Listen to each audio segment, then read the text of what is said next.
I know everybody. I know we're late. We're late. But you can blame that guy right over there because he was driving to France or something today. Had no time all week in Spain. And he doesn't even have his video camera or anything like that there. And he's in some haunted hotel in France, somewhere in the middle of nowhere. And he just about has internet connection. What's up? That's right. You nailed Always it. waiting on you. Always waiting on you. But better late than never. Anyway, Joseph, you know what? Let's get on with this. We have a podcast to record. I'm sure you have a lot to talk about. You just came from Buggyland, your first big race. So let's hit that intro.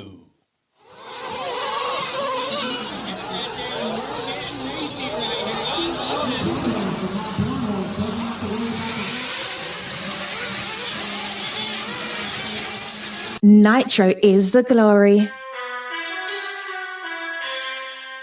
Welcome to the No Name RC podcast with your host tonight, Keenan White, aka Lefty the Great, and if you are unlucky, the Finnish village idiot, JQ. This is the RC podcast with no name, but plenty of content. So sit back, relax, and get ready for some serious bench racing.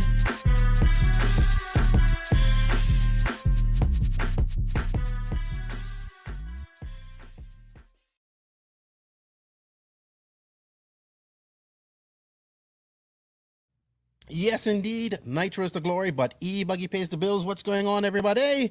Welcome to episode number 146 of the No Name RC podcast. I'm your host, Keenan White, aka Lefty the Great. And, well, there we go. We have Beaker over there. He's there. Somewhat. No camera, just an avatar of him, and is probably one of your best pictures you've ever shot. So that's probably a good picture for you to have. What's up, Joseph? How are you? All good. This What time? weekend will be MXGP time, so that's Ooh. always nice. Yeah, I didn't realize you was going to that till you told me today. That's awesome. I know you love that. Who's the favorite to win there this weekend? Well, I would say that maybe Hurlings, even though he did get a bit injured at the last race. So still Hurlings, I would say. Maybe favorite hometown boy since he's French. Sweet. Well, the French do make some really fast motocross racers as well. So, Muscan. No, not Muscan. Is it Muscan? He's from France, right? Yeah. He's in America though. Ferrandis. Oh my gosh. Anyway, you know what? Thank you guys for joining us. This is episode number 146. I want to shout out and say thank you to all of the NNRC squad around the world. We can't do that without you guys. Thank you for the support. I know we're a little bit late, but hey, we're better late than never. Also, I'd like to shout out and say thank you to the patrons of the NNRC. I greatly appreciate you guys' support, going the extra mile and giving us that, giving us that little bit of things to help keep the electricity on and bills paid, and helps Lefty have some fun in RC somewhat, some way, somehow. So I appreciate that. If you guys wish to be a patron of the podcast, you can. The link is in the written description of this podcast, in the Linktree link. So thank you to all those guys. Shout out to them. We open up Discord for them. We will open up Discord for all of the NNRC people, but the Patreons have their own spot on Discord that they can chat. And if you are a patron, check it out because you guys should. Discord is pretty awesome. I'd like to shout out and say thank you to all of the sponsors of the podcast because we can't do it without you guys either. So remember, everybody, sharing the sponsors some love shows the podcast some love. So yeah, let's get them. First up, we have Mayako. We're anxiously waiting the release of the buggy. We'll talk to the man behind that here in a minute and find out what's going on with that. Shout out to Beach RC. I think they have Dixie Nats coming up, oval race this weekend. I'm not sure, but stay tuned. They have the Masters of Dirt, probably going to be one of the biggest 10-scale races of the year happening here in next month. Shout out to TNR Fuels. I see Chris is headed down to the US Open. That's the big race happening this weekend. Hitec RCD, thank you for the charger. It's charging up my batteries perfectly. Tekno RC. I think Tebow is going to the race. It has Wiggins and Hooks. So I think I want to pick Tebow, but I'm going to stop picking people because I think I bring them bad luck. So I'm going to stop. Sun City RC Raceway, the track looks awesome, guys. Everybody have fun on there. If you're there, I don't know when you're going to listen to this podcast. The track looks great. We're looking forward to seeing some racing from there. Shout out to Lugs Racing Tires. Yes, Lugs Racing Tires brings you over 55 years of combined RC experience. Lugs has been testing treads, wheels, and rubber for performance.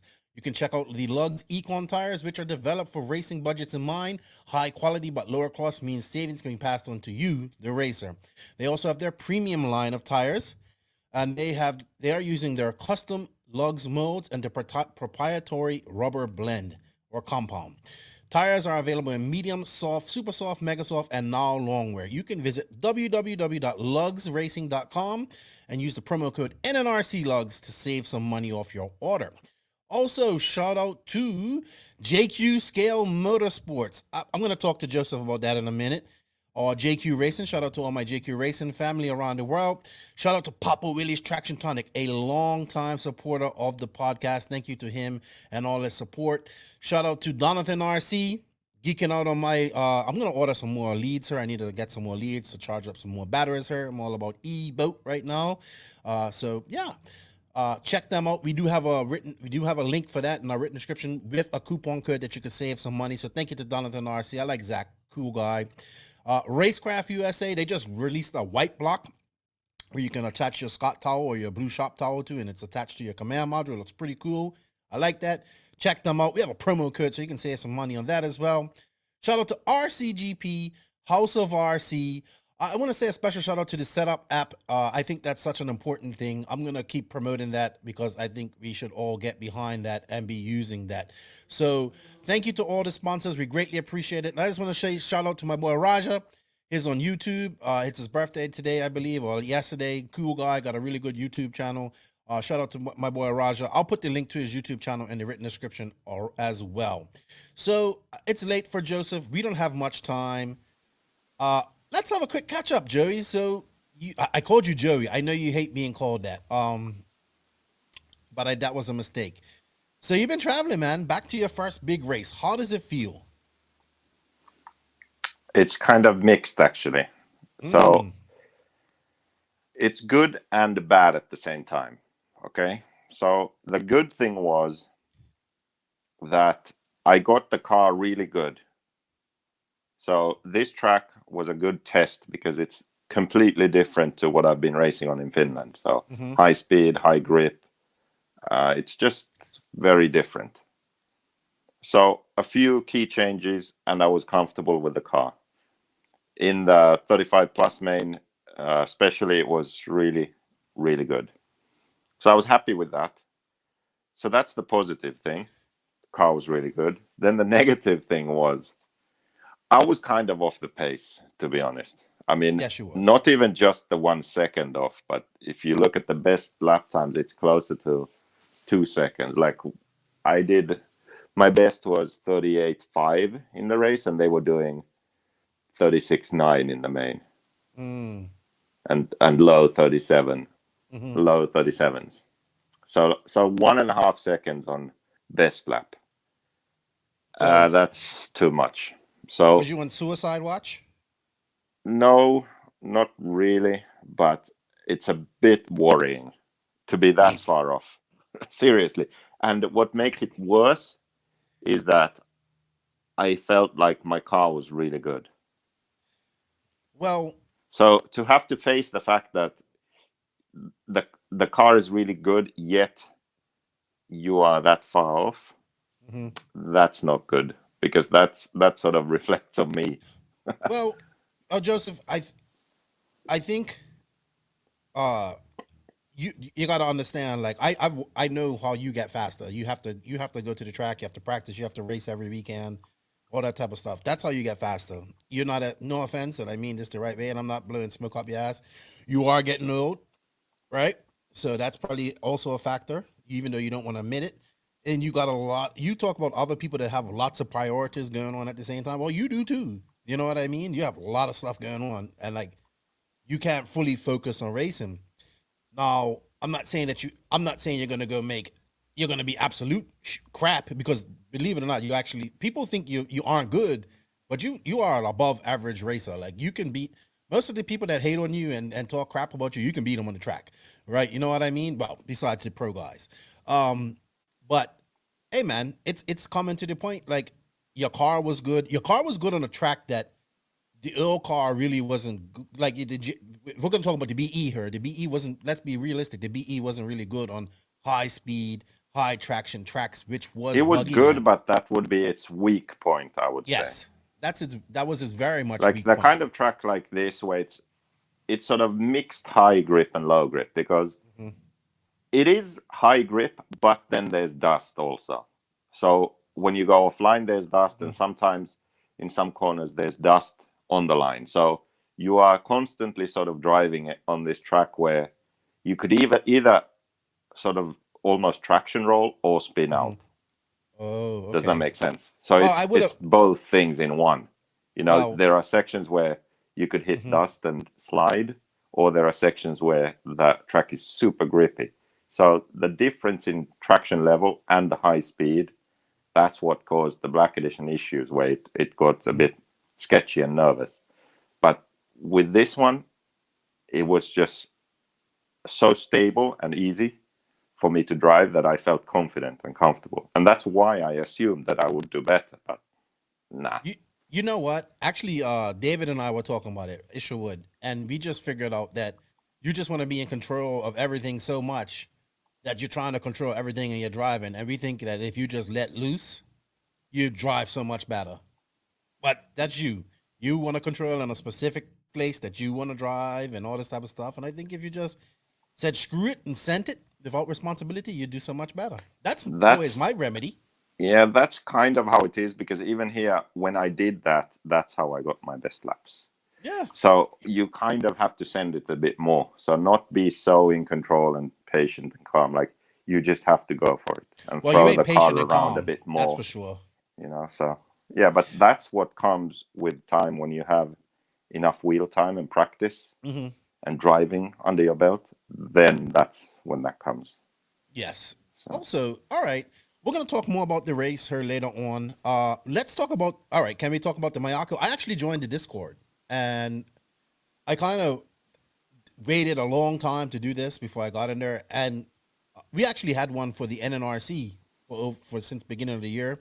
I've known about Discord for a long time. I just never used it, and I must admit, I went in there and I was super impressed with it. And I was like, "This is such an awesome tool."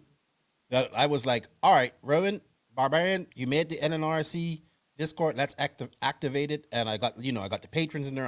I'm learning how to use it myself. Like I need to learn another social media platform. I'm already doing a bunch with them already. But I can tell you this, Joseph. I can see how the Discord is server or channel or whatever it is going to be a great tool and asset to Mayako. Speaking of Mayako, what is the deal? People, you said September. It's now October. yeah, You it's know, now officially October. So the it's not bullshit. The reason really is the global economic situation due to COVID. So the problems that everyone is facing is mhm, that everything is taking longer. So for the production, which is done now, like everything's actually made, the problem was raw materials, something that would normally take or normally be in stock at vendors, mhm. now could take like 30 days or 40 days just to get in stock, right? Wow. Then you have to produce the parts. And then another thing that's happening in China, for example, is that they are limiting power. So they are having power outages uh, basically weekly, like Oh, almost it's like, randomly, like 2 days, just no power or something. Like, and this obviously messes everything up when you can't run the factory unless you have generators, for the mhm, at least to get the computers to run. But if you're manufacturing, that's an issue. And then in addition to that, let's say you get all of that done, then also all the shipping to and from everywhere takes much longer. Also, to make a car like this, it's not really like one factory. It's not like X-Ray seems to do almost everything in house, but mhm, over there in Asia, it's more like there might be like 50 different vendors involved in mhm, producing a car like this. So then, with this situation, a lot of those vendors have gone out of business, have to find new ones. There are all these sort of unexpected delays that hit at some point. Like for example, let's say the chassis, the hard anodizing for the chassis is done in one place. and that's maybe the only thing that one vendor is actually used for. So then, right at that point when you're doing that, or well, that vendor's no longer in business, or they have some massive queue of stuff, so they can't get to yours for another few weeks. So just everything took longer than expected, and now we're actually at the point where like all the final laser engraving is being done, and the car is being packed and then shipped off. But Sweet.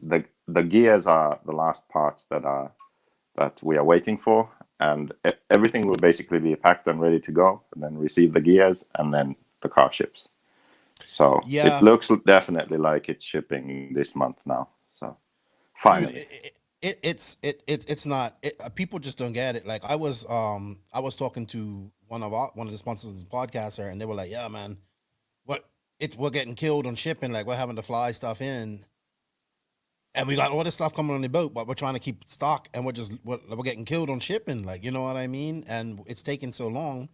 Then I'm looking at even in the RC boat world, like I'm looking at like I was looking at the sailboat, and it was supposed to be up for like pre-ordered for September. It was supposed to arrive in September, and then I saw them make a post and like have a map with all the different ships and like of the different ships, and they're like, yeah, the sailboats are out here somewhere.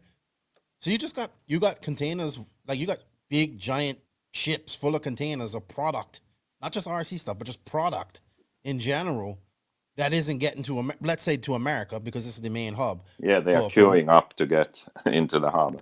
That's insane. That's insane. Yeah. That's insane. But that's just how it goes, and I think people just don't believe that. So you should though, because it's the truth.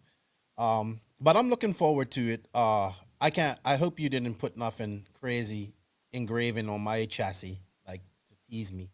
But yeah, I'm getting excited to see it. I saw some pictures in the Discord, and I keep telling people all the time, like, what do you think about this car, and what do you think? I said from the pictures that I've seen so far, I think this is going to be one of the easiest cars to work on, and I know that was one of your missions with doing that.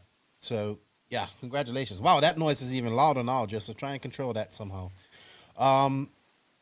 All right. Also, I started your course this week as well. I got through the first couple of sections. I know a couple of the sections aren't finished yet because you have to finish editing some videos. Yeah. I know people's going to say I'm swinging off your nuts again, but I have to say, Joseph, the editing and the attention to detail that you have put, I can see why you was like, these videos are taking so long because, man, like the engine tuning video was so deep. Like, and then it has like another, I think it was like idle gap. Then you did a whole chapter on idle gap. I haven't made it past that yet, but wow. And the braking video is still not released because for the braking video, you can see the Mayako buggy without the body. So then I can't release it yet. I didn't even think about it at the time, but yeah, have to wait for the Mayako buggy to be publicly released, and then I can release that video. Yeah, it's really good. I honestly, people may think that, well, like I'm just like, it's good. Like honestly, I know there's some stuff, like some basic stuff that people might already know and all that type of stuff. But talking to others that have probably gone through almost the whole course so far, they're like, one guy's like, I learned more in this course than I did in 20 years of RC. So it's really good, man. And I think honestly, I'm gonna tell people like you should probably spend money on doing this course instead of like having everything matching in your pits. Like I know that's cool too. Don't get me wrong. Yeah. I like all that too. If your goal is to learn to drive better and do well, then yes. Yeah. I would say give it a chance. And if you're a beginner, well, I didn't like a lot of the beginner ones were missing, like you said, the engine braking and stuff like that. So it's an ongoing growing organism of virtual life. That's all how I can explain it. So well done, Joseph. Well done, man. You have definitely taught yourself how to edit. Like that's your artistic superpower, man. There you go. Maybe the ability to put your mind to things and do things like that. Well, I know you're pressed for time, Joseph. We do have a bunch of questions. So I think we should just go right into the questions and ask them. Yeah. And move on and get on to talking about the race. And we have a few news items to talk about, but nothing too serious.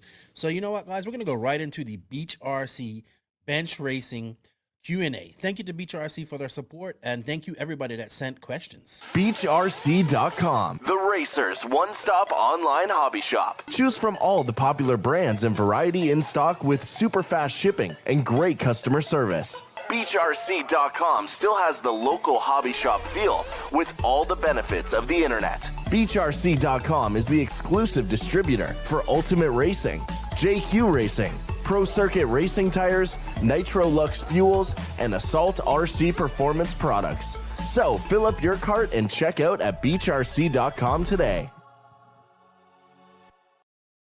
Thank you to Beach RC for the continued support. Remember, guys, we do have an affiliate link. It is the link of this podcast. If you guys can check it out and use it, it helps us out, and we appreciate it. All right, Josie, let's get into some questions because I think everybody was excited to have you, because it's been a while since you've been on the podcast, like almost a month, I think. So people are excited to have you back on. So we have quite a few questions for you, dude. Are you ready for some questions? Okay. Oh my gosh, that your audio. So by the way, people, Joseph's doing this off his cell phone. I feel like we've gone back in time 1.5 years now, Joseph. We're coming on 3 years of doing this, and you just put us back 1.5 years. But anywho, it will get it. All right, quick question we have from Matt Dixon. What's up, Matt? My buddy up in I think it's in Ontario, up in Canada. In low grip conditions, would there be a benefit in removing this rear sway bar altogether versus running a thinner bar? No, you wouldn't want to remove it altogether. I assume this is 8 scale buggy. Yeah, no. And the JQ is a JQ driver, so the 8 scale buggies need the added support that sway bar or anti-roll bar gives. Otherwise, they would just collapse on the rear outside tire constantly when you start to accelerate.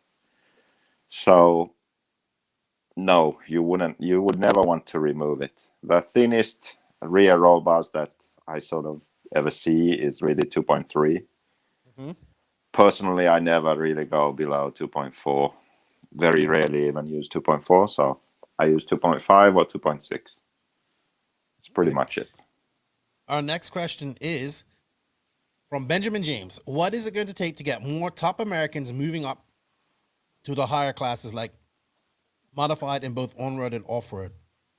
Well, I think I don't know too much about on-road. I know there are a lot. I don't know if I think they're allowed to run stock and modified in on-road. I don't know. So I can't talk about that. But in off-road, I think all the top drivers in America do run modified. The guys who are in stock, I guess he's talking about guys who don't want to move up from stock, like Born a Crime. I think he ran stock again this weekend. I'm not sure. Did he really? But I believe he did. What's wrong with that guy? Stock. He ran stock at this week on carpet, of all things. So what are you doing, Joseph? What's wrong with him? Why is he running stock?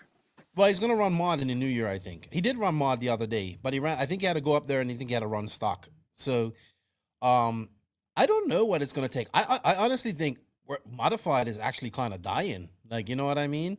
So I don't know. What's your opinion on that, Joseph? Well, I think stock should be for people who are starting out, and then when you have experience, you run modified. And then maybe there should be some class that is for the people who have this as a hobby and they just enjoy it. They don't take it too seriously. They don't, get special batteries and pink pinions and charge their batteries at 1 billion amps to get the last power out of them.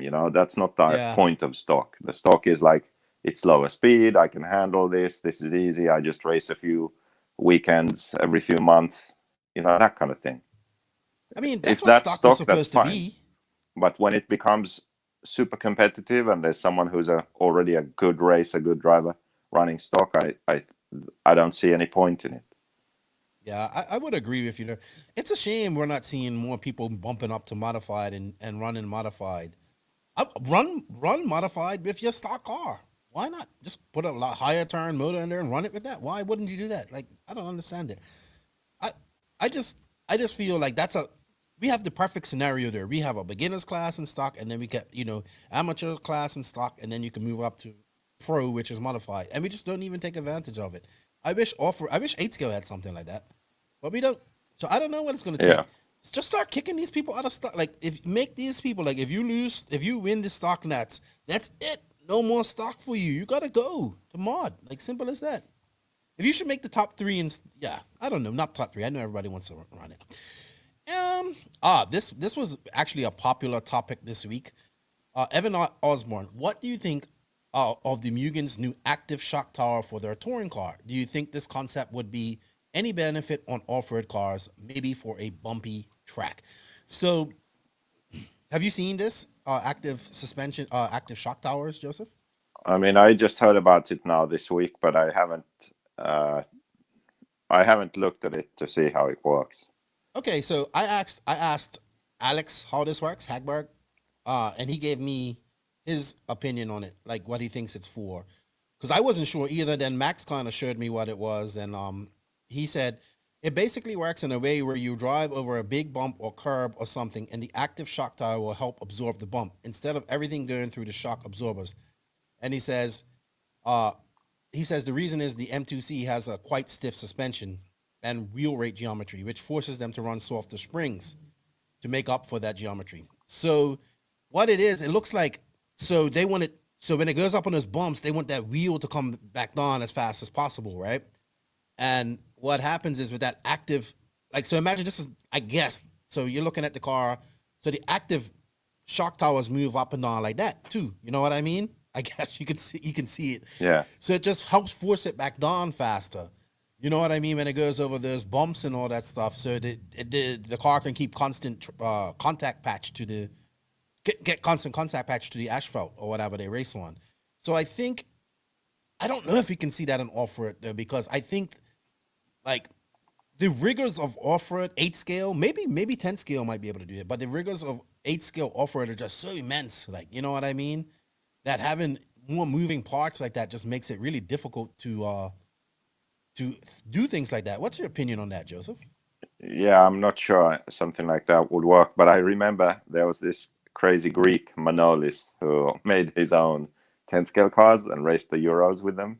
Oh, really? And one year he had a car where the front shock tower was attached with one screw, and it would sort of pivot around that screw. So you had the shocks, you had the suspension, but also the shock tower was able to rotate. But like this a little bit, like this, like exactly, like pivoting at your hips, kind of thing. Yes, If you was yeah. So the shock tower was able to pivot, and the front shocks worked as normal also. Oh wow! So okay, so maybe that idea can work in some world, but on his car just wouldn't go straight. So it didn't work for him. Oh, interesting. But I do remember that. So your buddy Jeff Keaton, our good friend, is coming back to racing. He told me, and he said he's going to come on the podcast again here soon too. So he says he misses talking to you, Joseph. So he's coming back one day when he gets back fully into racing. But he wants to know, with Horizon Hobby buying up all the top brands over the past couple of years and several brands going under, how big of an effect will it have on paid drivers this silly season? I think it's more than just Horizon that's going to have an effect on paid drivers this silly season. I'm already got rumors. I'm already got people telling me that one top driver is going to be either completely out of RC next year or doing it part-time and working full-time, like in a non-RC capacity. I'm hearing that's possible. Who, Ryan Lutz? No, I'm not saying names who it was, but I just heard that. I don't know how true it is or whatever, but I definitely think that we're going to see maybe one or two drivers, maybe not next year, maybe in the next 2 years. It's just so much competition out there. I think like that's the problem. There's a lot of fast guys out there that want this. And in addition to that, with the possibility, like for example, Maxima now pulling out, Maxima not paying drivers, there can be other brands who do the same thing. For example, Agama/Nima Racing, they aren't really doing that anymore, at least as much as they used to, where they had a number of paid drivers, right? They had Lutz, they had Bloomfield, they had these guys, right, in the past. not really anymore. There could be more brands also that scale down on their paid driver I think they have like teams. Brandon Rose and Yeah, but those guys aren't paid. I really don't think so. Right, So not paid yet. yeah, so there will be a situation where there are less teams that have a paid driver position, or less paid driver positions out there. Let's put it that way. And at the same time, you have a number of young drivers coming up who will start winning more races, where the situation will be that if you are one of the older guys not winning anymore, but you are paid, then there's a young guy who needs to be paid and he's winning. Well, what's going to happen? You're going to lose. You're going to lose out at some point. You have to. Yeah, like Hara, I think so. there came a point where, okay, Hara couldn't get anything anymore. You know, like that's going to happen to some of these guys who we just think of like, well, they are paid professionals. They're always in the main. Yeah, but they aren't winning the mains. So what about when these kids start winning the mains? You know, all these like Mason Fuller the other day. Yeah, Mason Fuller and what's the associate? Aiden Horns and Aiden all Horn, these guys. Cole right? Tollard. Yeah. All these guys, when they start winning and displacing these older guys, I think the brands really have to think about who they are paying and why. Yeah, actually, that is like turned into I really like him. He gets it. He's a good person to be. He's fun. He has fun. He did like some vlogging. He was at this the INSJ Concepts race this past weekend. He gets it. Like, and he's having fun and all that stuff. And then let's not even talk about the European guys. You know what I mean? We got a whole bunch of talent coming in over there. We got the Killix, who I actually talked to Berkan, that's coming up in a future podcast. And he's only 15, and Borak, he's 17. And then you got like Parente and all these Italians, and then some English guys, and then obviously guys from like France. There's a lot of young talent out there. And when they start beating these guys, these companies are going to have some, like, they're going to be like, and then it's going to be like what they can afford. I think each company can only really afford to have 2 top paid drivers. And I don't think they can afford to have more than that. So it's going to be interesting. Anything else to add to that before we move on? No, that's it. All right, Chris Barry, big supporter of the podcast, man. Thank you for rocking the Nitrous to Glory shirts and decals. Cool dude up there in Adrenaline RC Raceway. He wants to know, with the amount of adjustability on the Miyako, would it still be a good chassis for a driver with less setup abilities? Yes, because the fact that you have adjustability doesn't mean that you have to use it. So the basic setup is very good and stable, and then there are a few key changes you make for different tracks and what you want. But if you are a top racer or even if you aren't a top racer, but you are good and your interest lies in adjusting the car and perfecting it for yourself, then you can do that, because all the adjustments you need are there. So for an inexperienced guy, it will be good because there's going to be so much valuable information for you. So you just build the car with a standard setup for the kind of track that you are racing on. And then there are a few key adjustments that the effect of, and those are the few things you change depending on the track. And that's it.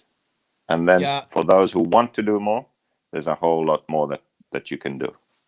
Trust me, Chris, I've been in a Discord chat. There is a whole bunch of nerdy science stuff going on there. So if you like that stuff and you want to learn about that stuff, that's a good place to learn it. It's like just stuff going right over my head. I'm like, okay, it's too much nerds in her. I'm out of her.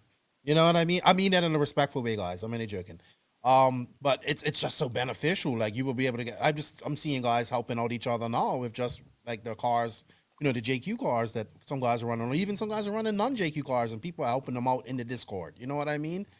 There's some smart dudes in there. So you got some smart guys behind you right there, Joseph.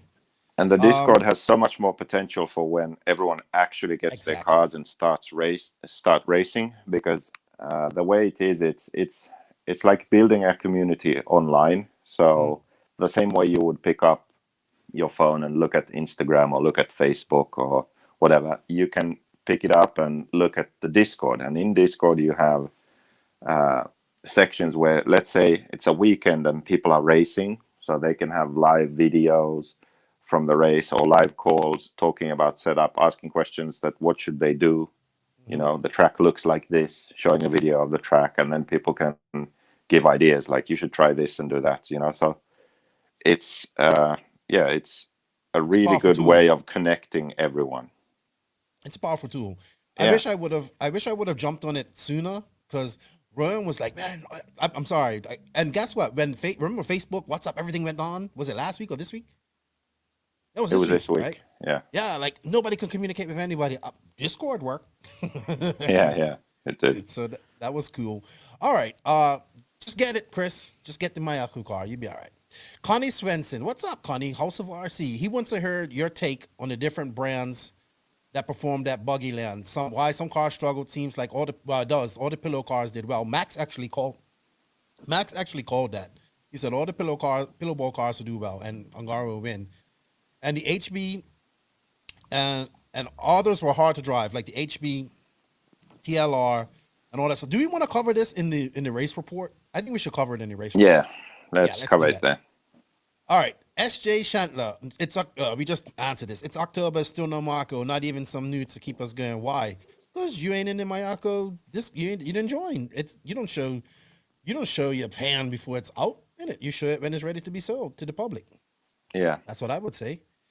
Edward PXF. What's up? I remember this guy. I think he lives in Ireland somewhere.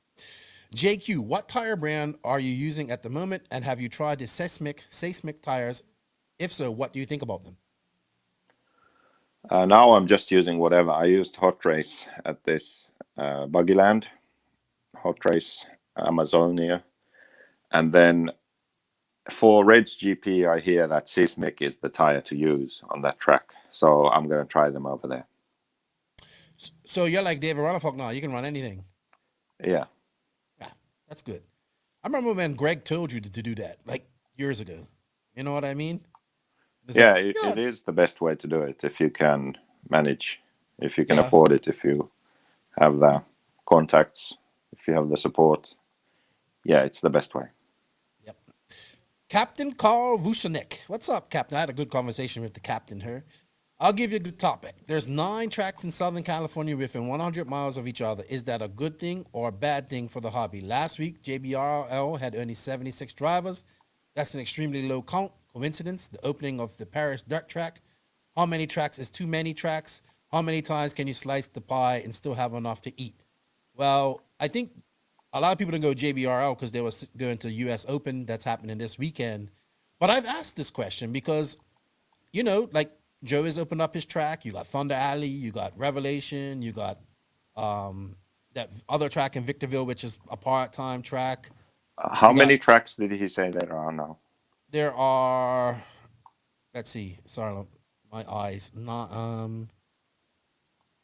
are 9 tracks in Southern California. So we have Thunder Alley, Paris, Revelation, Palm Desert. I'm missing one. I'm missing 4, 6, 5. Who else, Joseph? I wasn't paying attention. Yeah, you never pay attention. Well, I don't know, Carl. I wonder if this SoCal scene can support all those tracks. You know what I mean? It doesn't seem like they can. But this is not an uncommon problem. This seems to be this happens a lot of where, like a lot of places, like in the Carolinas, they had so many tracks at one point that everybody was, you know, racing on top of each other and stuff like that. I think what we do in RC is we put the cart before the horse.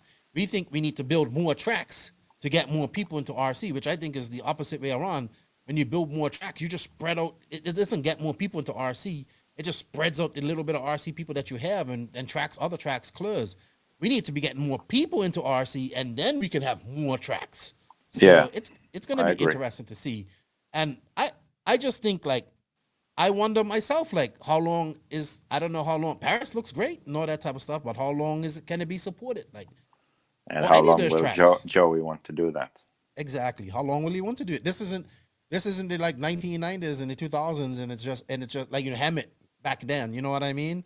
Yeah. And it was just that track, and it's changed a lot. And it's going to be a struggle to get people to races. Like, you know what I mean? So that's just a struggle, not just to SoCal. It's a struggle in other areas as well.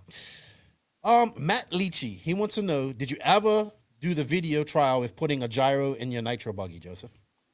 No, there are a few videos that I really want to do and will do when I have time. So first I need to finish that 10th scale comparison, because I did everything except the video.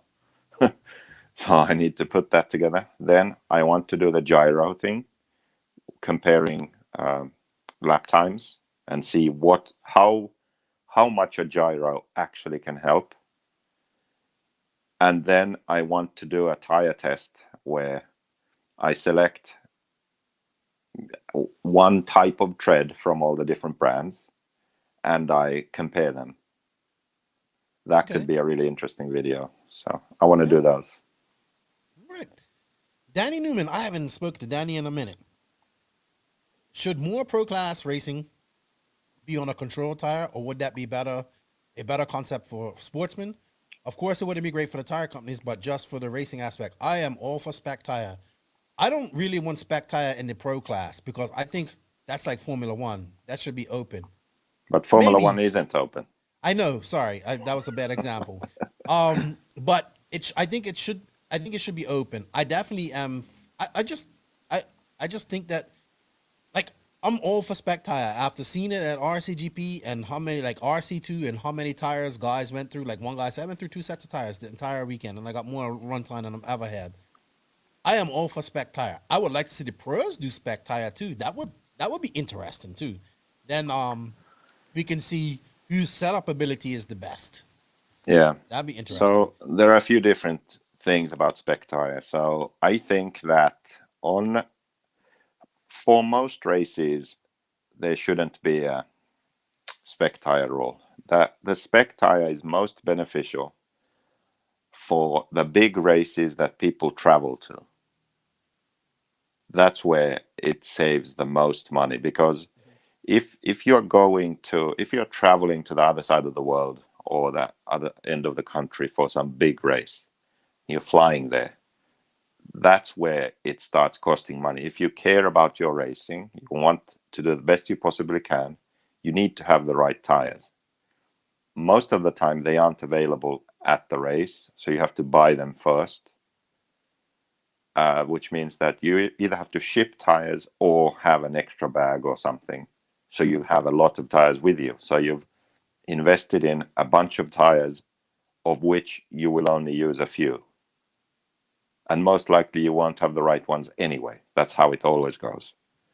So having a control tire for a race like that makes it a lot easier for the racer. They save money and time and stress about tires and can just focus on having fun and setting up their car. So for races like that, spec tire is very good. Where spec tire isn't so good is, let's say, a local race. If you want new people to join, you'll be forcing them to buy tires. They might have a ton of tires, but if they are all not that spec tire, they can't race them. So you are forcing new people getting into racing to buy an entry and tires, which is more expensive. So you have to think about that. And then also at the other end, when you talk about like World Championship, for example, or European Championship or Pro Class, that's where you are working with a tire brand as a sponsor, for example, or the brand you race, you set your car up for that. It's a situation where at the other end of the spectrum, when you have a big championship like World Championship or European Championship, then drivers have their own tire sponsors. They set their cars up for a particular tire. Like all the different brands should be allowed to compete for that title. So there's that to consider also. So if it's a control tire, then tire brands don't compete to win championships because it's a control tire. So there's that the sort of open class, like the RC2 class of RCGP. No brainer, spec tire, because you want people to travel from all over to that race and do that as cost effectively as possible. So have a spec tire. That makes sense. Like DNC open class spec tire, or even a race like that is a bit questionable. It's not a world championship, you know. It's just a big race. So for something like that, everything could be spec tire. It's just a matter of opinion at that point. But definitely, I think for races like that, the big races people travel to, non-pro classes, spec tire would be the best way. Yeah. All right. Great question. David Sandate. At one time, on-road cars were getting very expensive. Then Yokomo came out with a plastic tub on-road car, fully loaded with bearings, and I believe it wins the Reedy race. And that chassis cost $150 to purchase. It changed the game a while before cars became ridiculously expensive again. Would you like to see that change again with a more affordable buggy that can bring races back to an affordable price? With an Atsushi, excuse me, won the 2008 Worlds. His edition came out and it was $399.99, and it seemed HB grew fast. Would this be a good change for the industry? I don't think you're gonna. I think also we're talking about 2008. That was what? How long ago, Joseph? My math's off. 10, 12, 13 years ago. Yeah. Prices were a little bit different back then. But definitely, I would like to see. Definitely, I would like to see something for beginners to get into. I don't know if where you could do that with an 8 scale, maybe a really good 8 scale e-buggy. But I mean, we've had so many different examples of that, like just like we talk about it, like slash and short course and all that stuff. But what happens is just people just ruin it, man. Just ruin it, and the racers ruin it because they want tires and they want this and they want that and they want this and that, and then the companies just cater to it. You know what I mean? Yeah, but what we need is sort of the big classes like 8 scale nitro, 8 scale electric, for example. We need a car that is competitive, so it's good enough to go out there and race. So it's not some ready to run. It's not a Kyosho MP9 ready to run. You know, it is a car that is capable of going to an 8 scale race and winning the pro class. Like if you gave it to Mayfield, he could win. That kind. It's not what he would. It's not his first choice, but he could. Do you see what I mean? I agree with you. And make a car like that, make it affordable, and that's how people can enter racing. Same thing could be done for 10 scale off-road also, or on-road. So it's not the cream of the crop, all the bling, most expensive thing. No.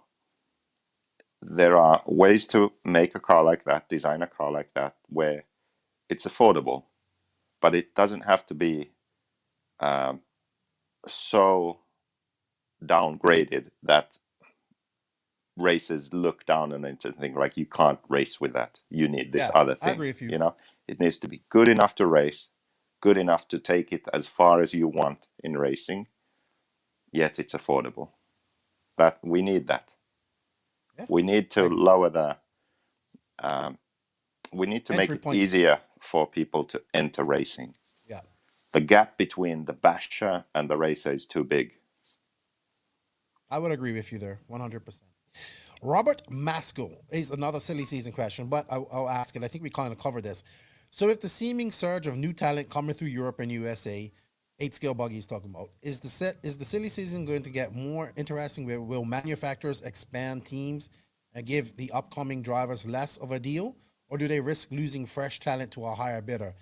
I think next silly season, you're gonna I think you're gonna just see maybe guys getting just less, period. Like, you know what I mean? Especially on the tire side of things. I don't see bidding war, maybe not bidding wars going to people, because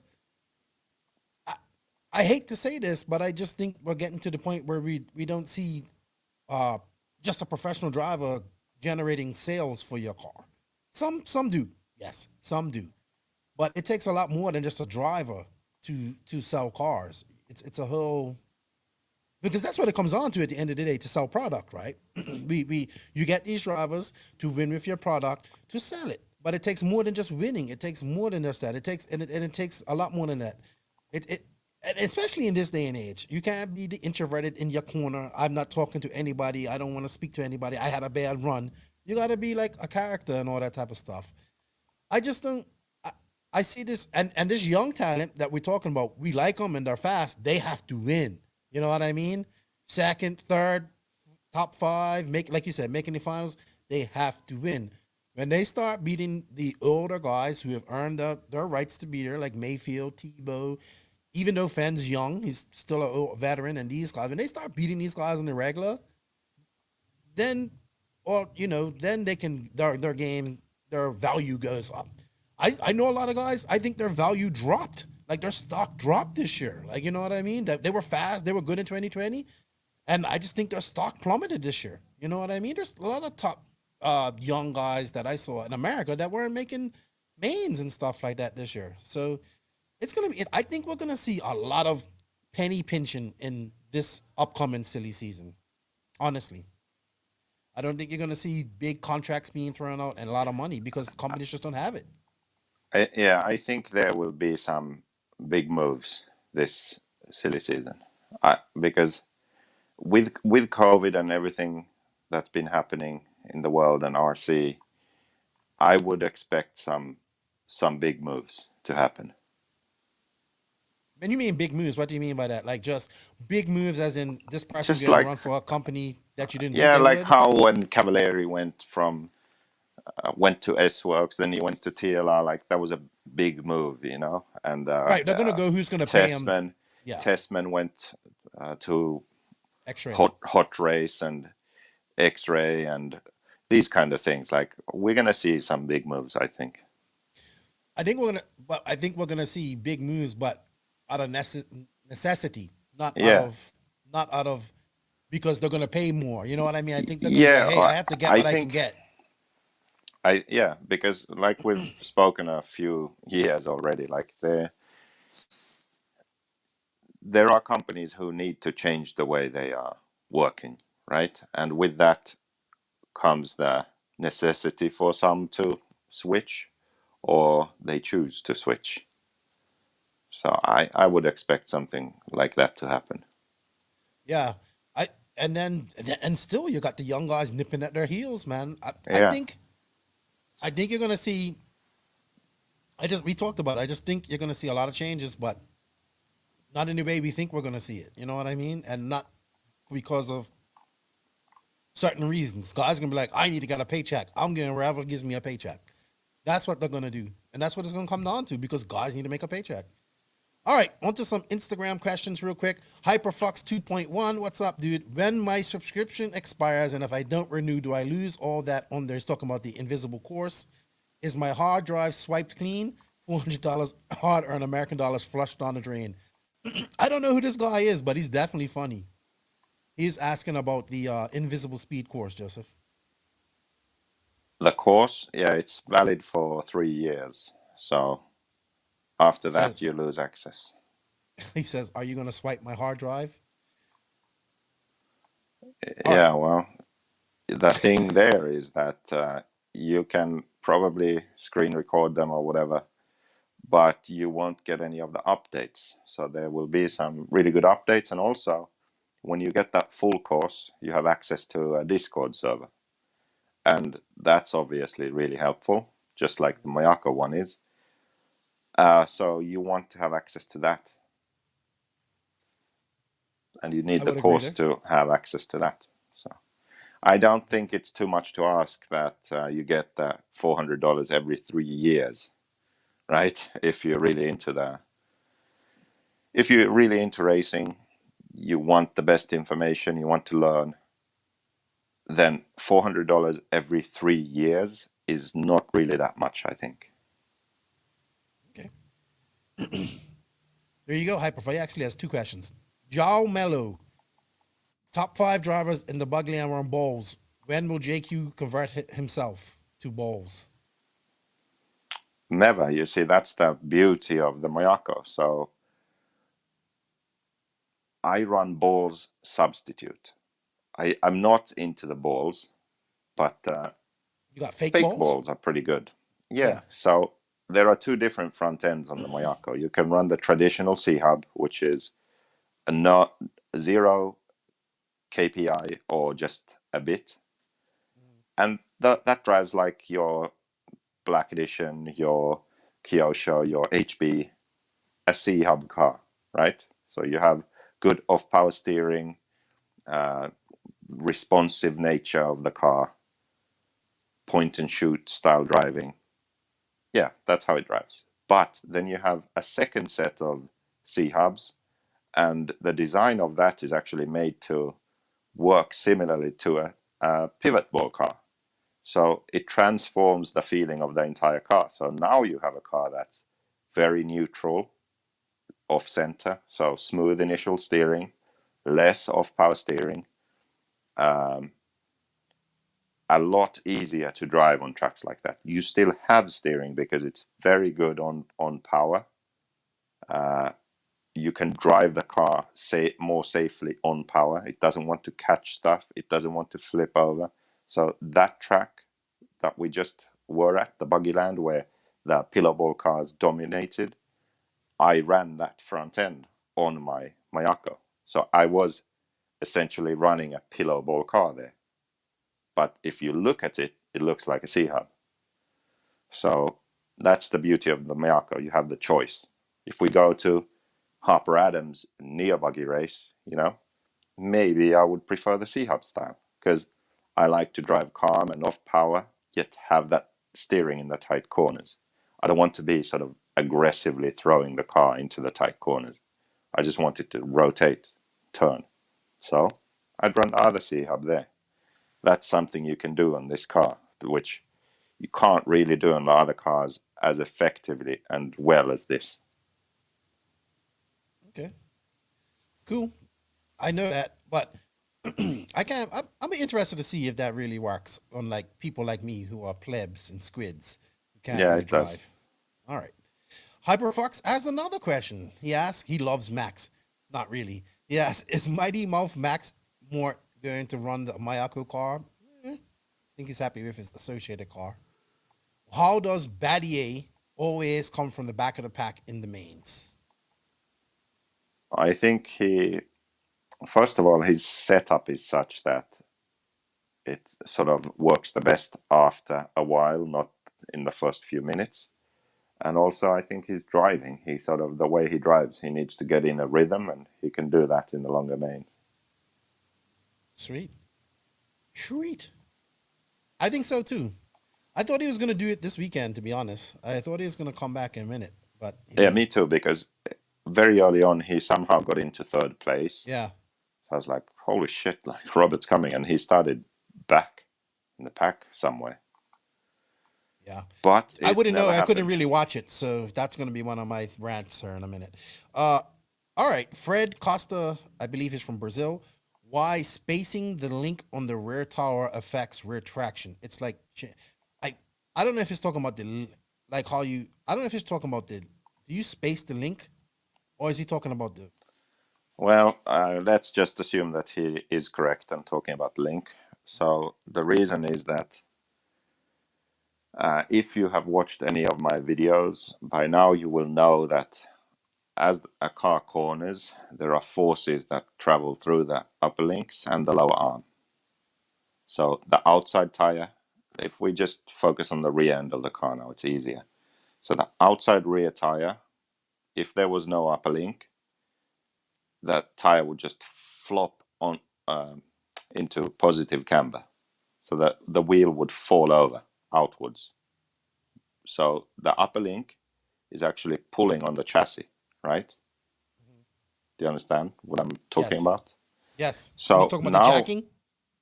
Yeah, this was explained in the jacking video. So what he means is if you change the location of that link when looking from above, so let's say you are spacing it forwards or backwards, something like that, you are angling it. If that link is on the hub, if it's in front of the axle, as it's pulling, it's twisting the hub, right? It's twisting it into toe in. Am I making sense? You're looking at the car from above. You know that the upper link is pulling on the chassis. So there's tension in it. Now, if it's in the middle of when viewing from above, if it's absolutely smack bang in the middle of the hub, it won't twist it in any direction. If it's in front of the axle, as the link is pulling, it's twisting the hub into toe in. It's twisting that rear hub into toe in. Do you see what I mean? Mm-hmm. So when it's in the middle, so it when doesn't you twist. are spacing, no, exactly. There's no momentum to twist it in any direction. So that upper link, the location of it and the direction of it affects how the forces are twisting the rear hub. All right. So that's why Clinic. it can affect on power grip also. All right. I wasn't sure if he was asking about that or the spacing in the shock tower. You know, the 5 Yeah, and another standoffs. thing is that when you angle the link like that, it changes the camber gain, because now the link is traveling around a slightly different arc, so you will change how the camber changes on the tire as the suspension moves also. That's where that went. Yeah. Right over my head. But anyway, that's like next level Exactly. and sort of minor setup adjustments, but anyway, it makes a difference. Next up on the questions is from Clinic RC, Tony Newland. What's up, Tony? Why are 8-scale tracks going to such high bite? Will it have the same demise and tire voodoo as 10-scale indoor if they keep going in that direction? He says, #save the lug. Well, I'm not a fan, not at all. So it came from 10th scale. So 10th scale used to be like 8th scale. The tracks got rough, especially in Europe.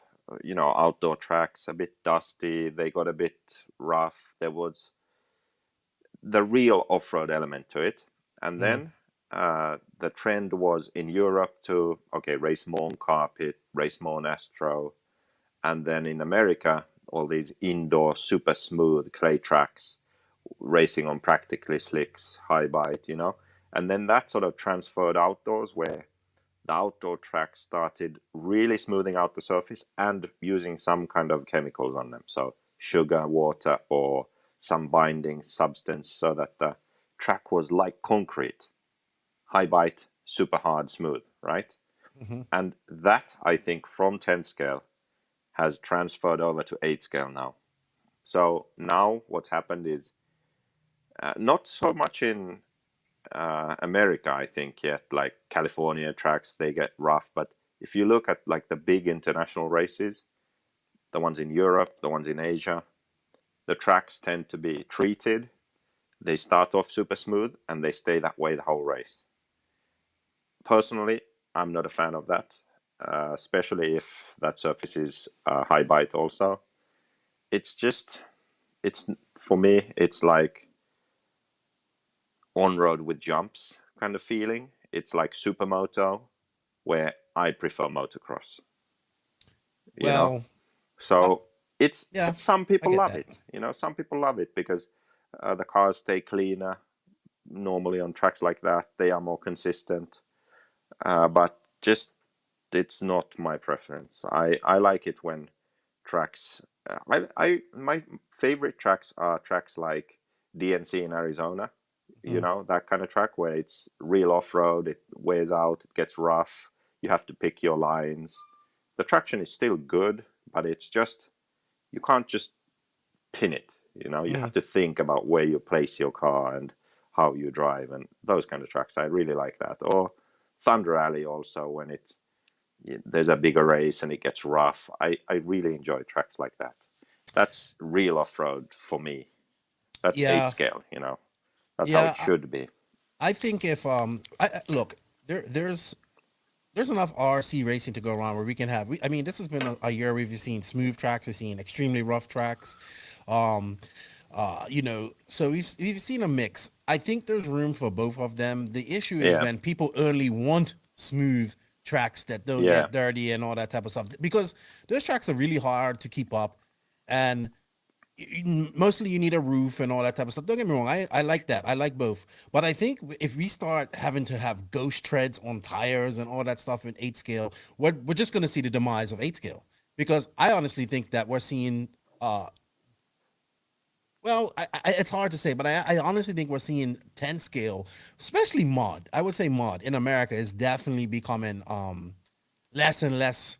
It's just having less and less more people doing it. Like, you know what I mean? And I think a lot of it has to do with just the tires. That's like, all that tire prep and all that type of stuff. And if we see that in 8 scale, we're already using too much tires and spending too much money on tires. You know what I mean?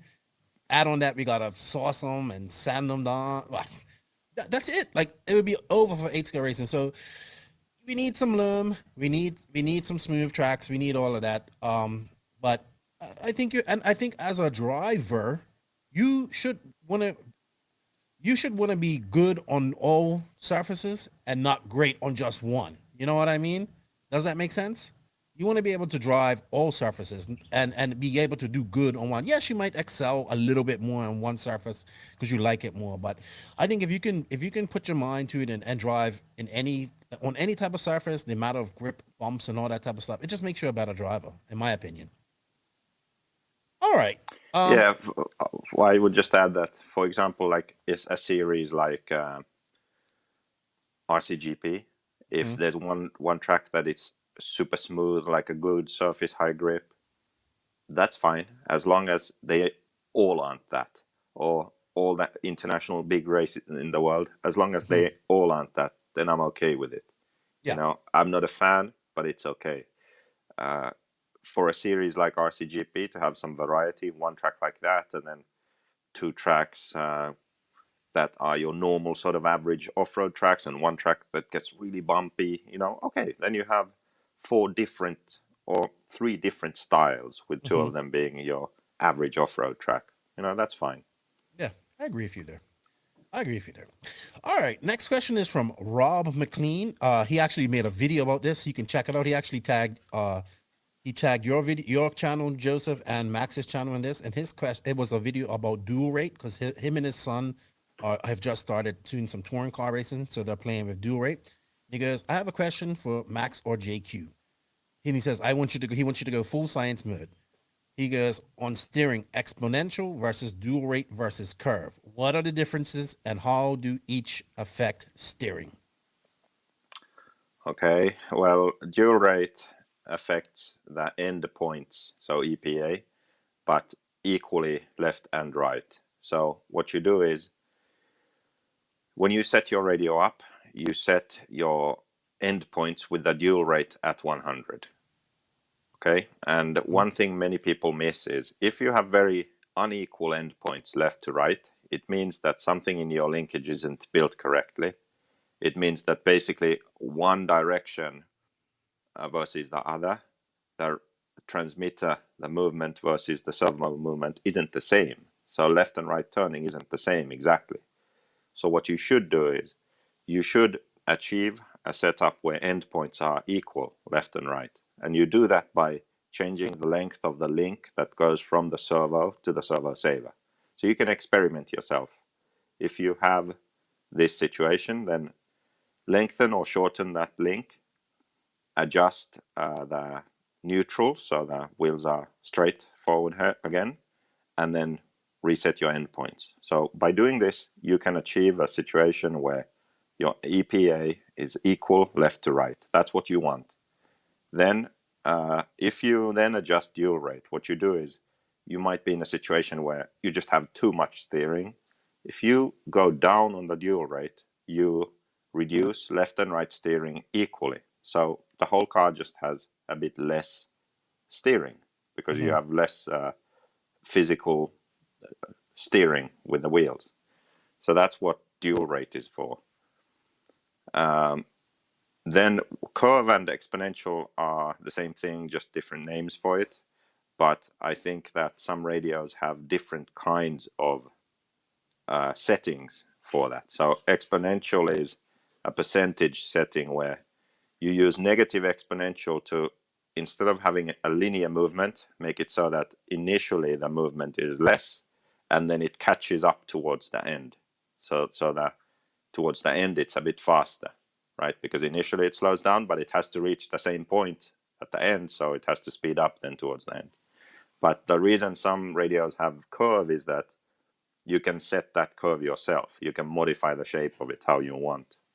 So exponential is just that number. Like you can go to -10 or 15, and you can even visually see on many radios, you can see that instead of a straight line, it starts bending into a curve shape. So initially less, and then towards the end, it speeds up the movement. So that's good if your car is a bit nervous, you can add some negative exponential to smooth out that initial input. Do people use that in steering? I thought it was most commonly used in throttle. It can be used in both. So some people use it.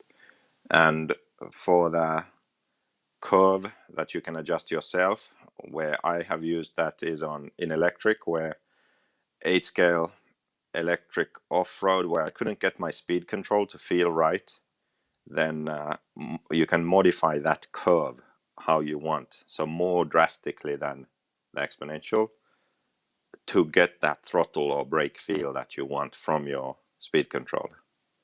So that's where that comes in handy. Doesn't dual rate or one of these actually slow down the speed of the servo somewhat as well? Something does that. No, that's just so you have a separate setting for speed. So then that literally adjusts the servo speed.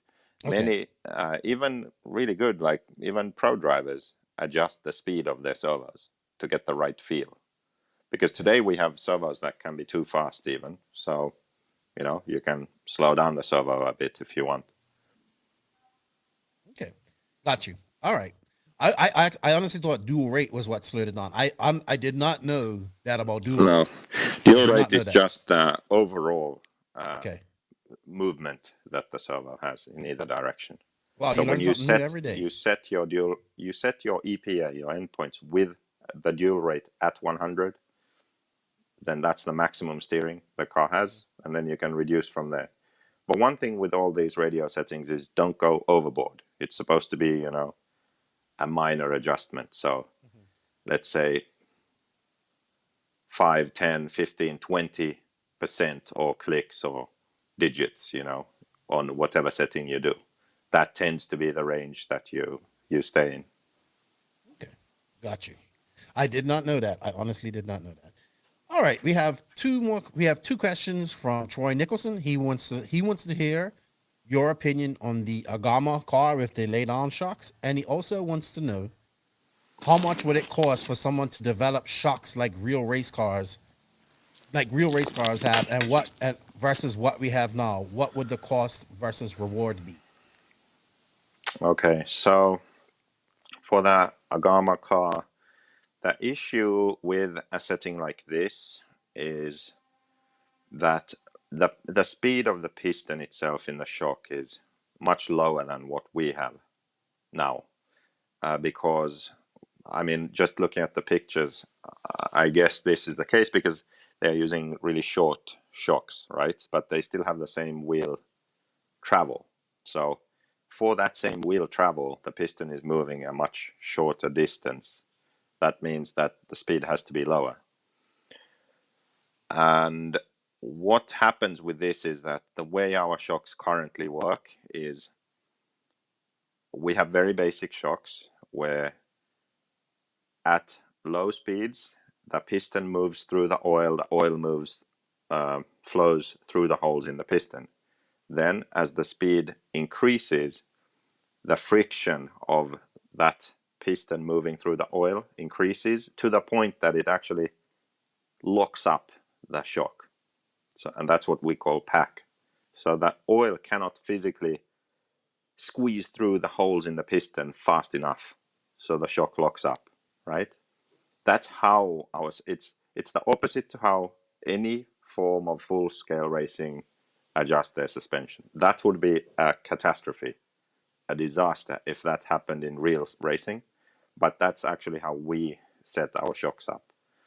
So with this Agama, I think that a difficulty will be to be able to have suspension that works at low speed. When I talk about speed, I'm talking about the speed the piston is moving. So low speed would be when the car is cornering, for example, and it rolls towards the outside.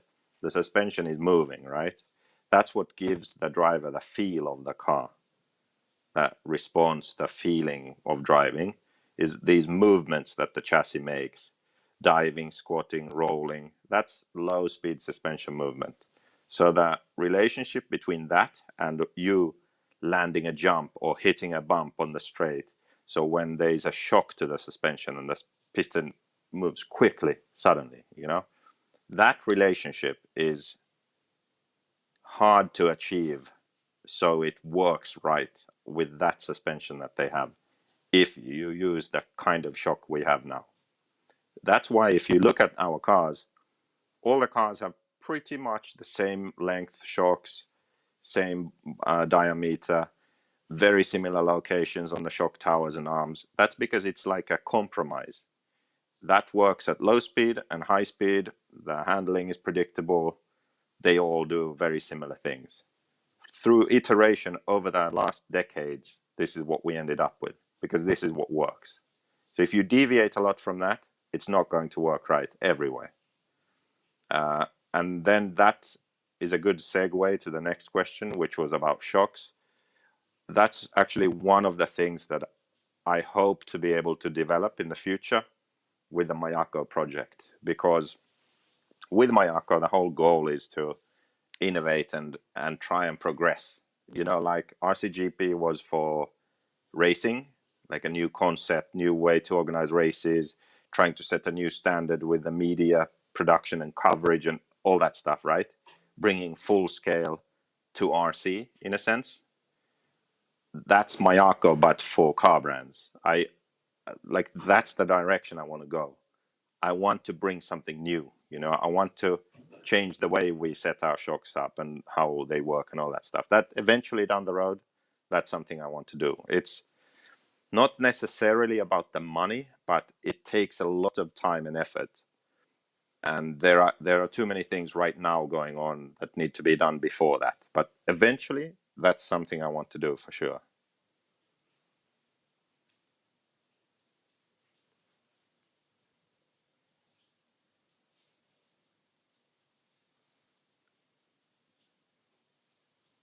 I can't hear you. Are you muted? Sorry, I don't know what happened. This is from my next buddy, Mike Driscoll. He asks, question for JQ. Have you finished the Mayako body shell design? Will it lose the beak?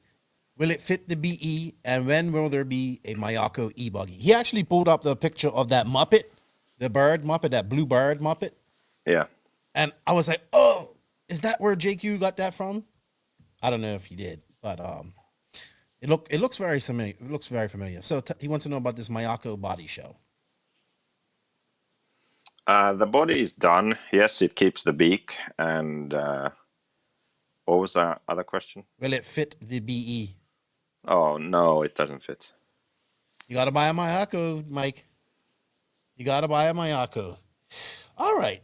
We have one more question, and then we're going to go into some quick RC news. There isn't much going on from last week. Hold on, let me find the question.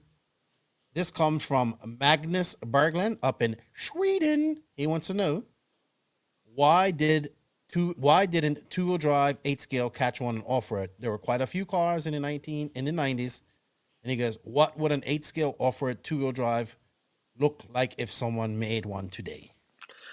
Yeah, in France, they've raised that class. So you Yes. can actually look, if you look for like RC Mag and two-wheel drive in Google, maybe you'll find some pictures and click from there. And you can find like people made all kinds of like front-wheel drive two-wheel drives, rear-wheel drive two-wheel drives, all kinds of crazy concepts. So yeah, I don't know. I don't know if it became an actual class, what they would end up looking like, but probably you can look at gas trucks and yeah, that's probably kind of where the layout would go. Sweet. Oh, we had quite a few questions, dude. People were excited to have you back on the podcast. So, they got. I think they were getting tired of Arrogant Max, so they're looking forward to your questions. Even though he answers really good questions, but Okay. that's his new name, Arrogant Max. Really, why is that? Because somebody left a review on the podcast and said podcast is great and Max's arrogance is off the charts. So his new name is What has Arrogant. he been saying? I haven't been watching or listening. Sorry. Oh, Max. You know how Max. He's just like in Finland, and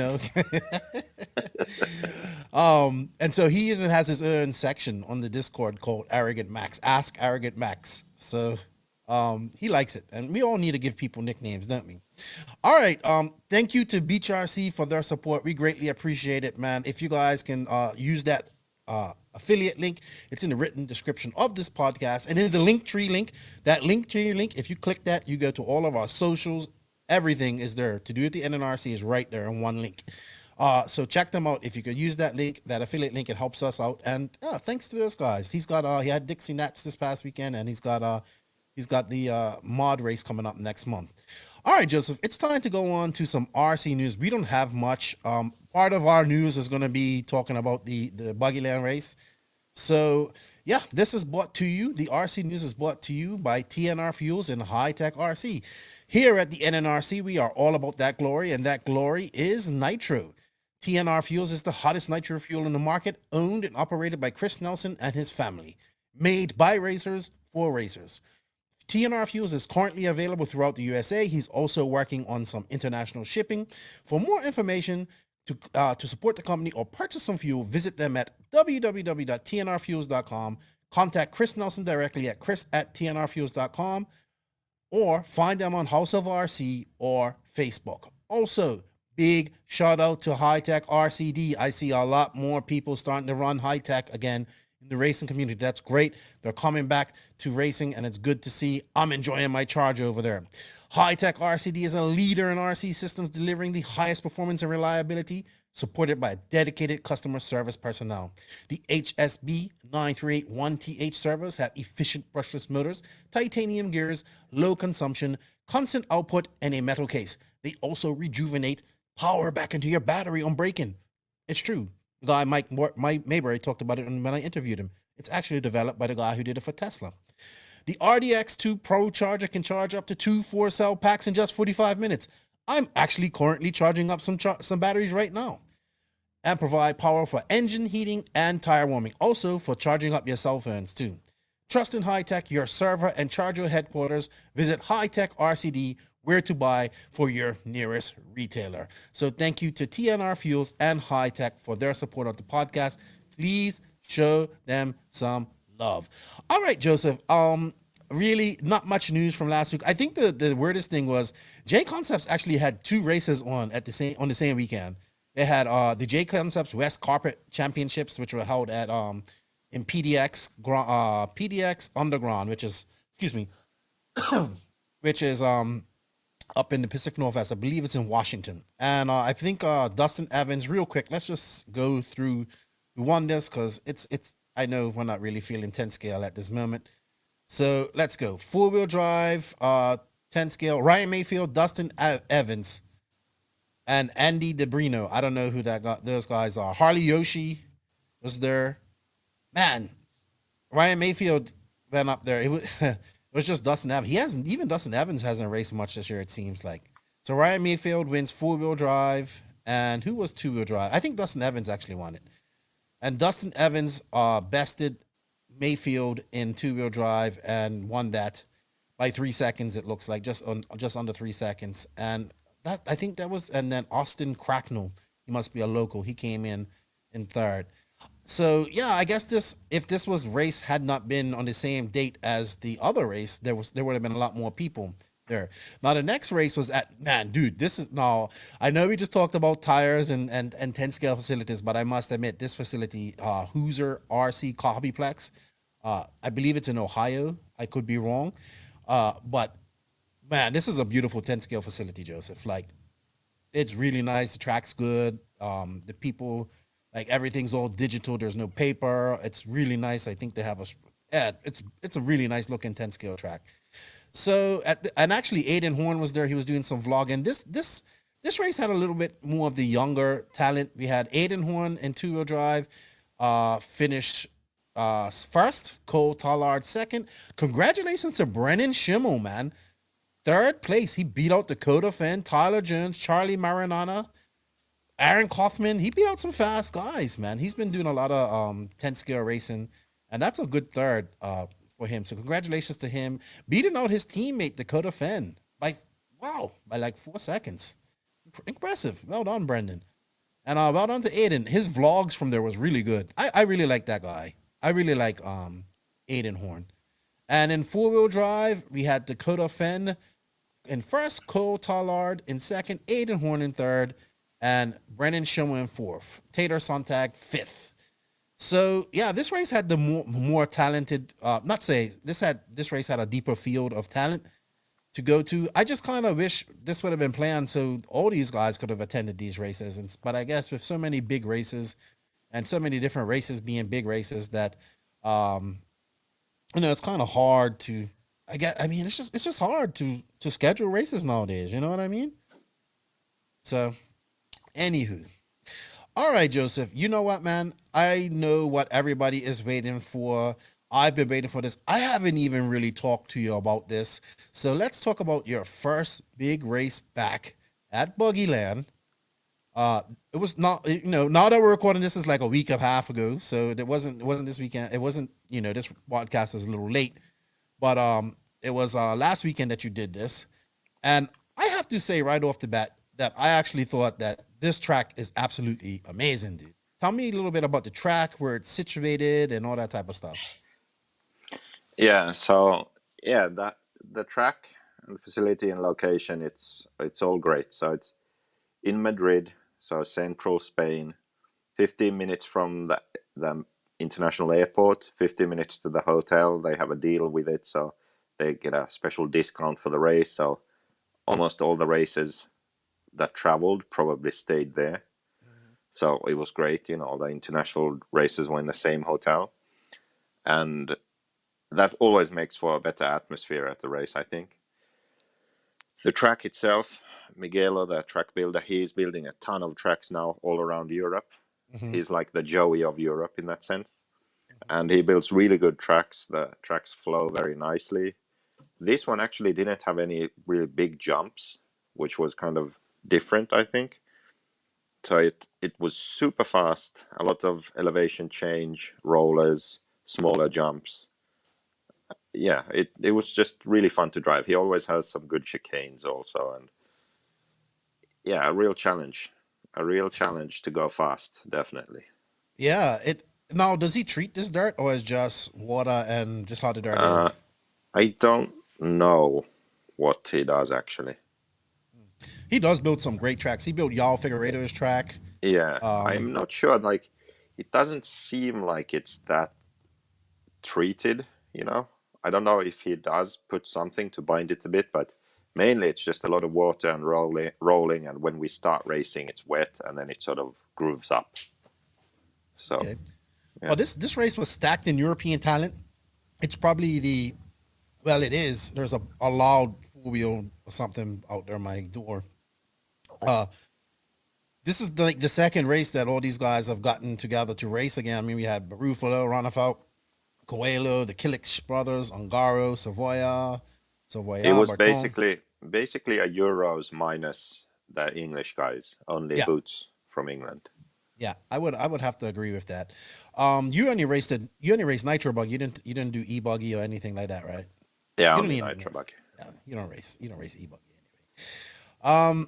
Tell us a little bit about it, Joseph. Well, you got there, I know they had to kind of rush the schedule and all that stuff because of rain. Tell us just how the atmosphere was there when you got there. I know you weren't too happy with some things. Not just you, a lot of people. I saw a lot of people complaining about this. But the actual racing was good. We can take that in the rant. Sure, later. We can talk about that in the rant. Yeah, I think that the thing was that the days and weeks leading up to it, it's like sunny weather, no rain. Then that Sunday of the race, rain all day in the forecast. and then the next whole week just sun. So it's like one day in weeks of rain, and that's that Sunday. So it was actually a good decision they made. So on the Friday, which was practice day, they made the decision to run really late and do 2 qualifiers, and then be able to finish the whole race on Saturday, so that Sunday was just a day off. It was the right decision because it did rain a lot on Sunday. Oh, really? So Yeah, what time so did you guys get out of there? Like on we Friday? ended up racing from like 8 a.m. to 1 a.m. or something. So it was really crazy long days, but it was the right decision because we got the full program done. Everyone got all their practice rounds, all their qualifiers, their normal length mains. So it was the right thing to do. And they had good lights. It was no issue. So Yeah, it was. weather was nice and not too cold. So it was Yeah, good. you don't get to see many European races under the lights though. So it was definitely different to see. But it was weird seeing it. It's a man. I just have to give the guy credit. It is just a beautiful facility. So, I just want to go there one day. I wish I could have seen more of this, but I couldn't because like I think we should save that for the rant too. The coverage, maybe. Yeah. All right, we'll save that. All right, let's just go. I'll save that because I was really upset. I actually a lot of people wanted to watch this race, and they couldn't. Yeah. I mean, so anyway. Well, next year, hopefully. Yes, next year, hopefully. So, thoughts? Being there, it was great, So Right. I get that's Yeah. why I wanted to talk to you about it. So let's talk about you. You didn't do as well as you wanted to. You ended up where in the Yeah, I was in the B main in the pro class, and no chance of bumping really. So No. that was that. And then, but there was a 35 plus class, so I TQ'd and won that. And there was one fast guy there, so Alberto Garcia. He's local, runs Mugen, I think. Okay. It's Fox or Mugen. I'm not sure now. I think Mugen. And yeah, he was there, and that's his home track, so Okay. he was fast. But I managed to win. We had a good race going actually, and then first or second pit stop, he flamed out in the pits. First pit stop, I think. Yeah, it was a 20-minute main, and then right towards the end, he had another problem. So Well, it was good. I picked the Viking to win this, and Max he went with the logical and fact, like he went with stats, facts, and logic, and I just picked from the heart because that's just the guy I am. Even though I'm not saying that David Ronnefeld couldn't win this, but man, it was a pillow ball dominated final, man. I mean, you had David, like Ongaro just came and did what he normally does. Like he was shit. Like he was not good in qualifying and seeding and all that stuff. And then Main's come and it's like, oh, I'm back. Oh, I'm here. Time to race. He killed him. Like, he killed the whole field by like, 12 seconds. Wow, hold on. That. Oh, wow. That bike's super loud. Sorry, guys. It's like like one of those 4-wheelers out there. It's really loud. Juan Carlos Canas was fast too. And then we had the Killex Barkan. He was in third. I believe he said he flamed out twice as well during this in race. The pits. Yeah. Like pit stops. And then Robert, like I thought Robert was going to pull it off again. I thought we was going to see that old Robert come from behind and win this, but he was up there. He did make it up to second at one point, I think. And then running off the top 5 was Borak Killek. But him and the Viking, man, they had the Viking must have had a really bad start. I don't know because I couldn't see it. Because he crashed towards the end of the lap. On the first lap, David crashed and dropped to last, I believe. So, and then also a few laps later, he had another crash. So he had like those 2 crashes in the beginning really set him back a lot. Got you. Yeah, because him and Borak just ended up battling for like almost 40 minutes, I would say. The entire race, they just switched places. And I talked to him, and he was, David, he wants to win everything, but he just just Just didn't have it this weekend. He was like, just, I was like, dude, you had a vicious battle with Borak that entire race. Yeah. So the way the track was, the grip was, it was kind of deceiving almost, because it was high grip, but then there was also some dust. And it wasn't, at the end of the day, it wasn't really that high grip. It wasn't like Velcro. You could still slide a bit in places, But if you had to explain what the grip was, you would say it's high grip. Okay. So on those tracks, it's high speed. You're driving a lot on power. There's a lot of elevation change, going over a crest, dropping down while turning, these kind of situations, right? And in that, the pillow ball style, it's easier to drive, I would say. So the C-Hub type of car is more responsive, more aggressive. So you really have to nail the setup to be competitive in those situations. So I think for David, his car was a bit too nervous and aggressive. So yes, he made those mistakes in the beginning, and then he was behind. Like maybe if he had been with those guys and not made the mistakes, he could have challenged for a podium. But still, it's like he definitely didn't have an advantage. I don't think he was on the same level. He was at a slight disadvantage.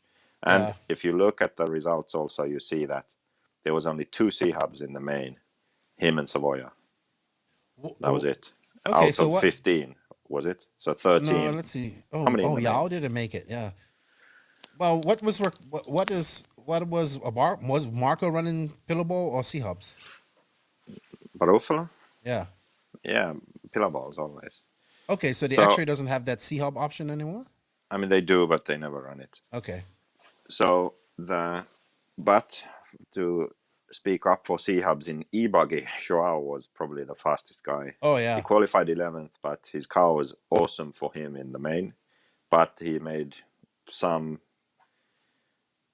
I guess, typical for him, critical mistakes, because he drives so punched that the first main just went his way, and then the second 2, it just mistakes at the wrong time. And he had the speed. He could have won that race, I would say, but it just didn't go that way. But still, from 11th on the grid, it's pretty amazing. In e-buggy. Yeah. In e-buggy. He's lost so much weight, really dude. Good. He just looks like a completely different person now. So, yeah. How about what happened to like Ricardo Bertone? Did he break? Yeah. So okay, I'll open the results for the race, and let's check what happened to people.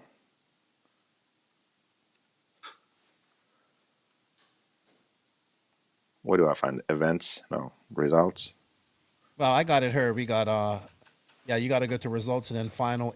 I have to talk about this too on the rant. What's that? The Everlapse. I like it, but it still has a long way to go to be like live RC. Yeah. Okay. So if we start from 16th.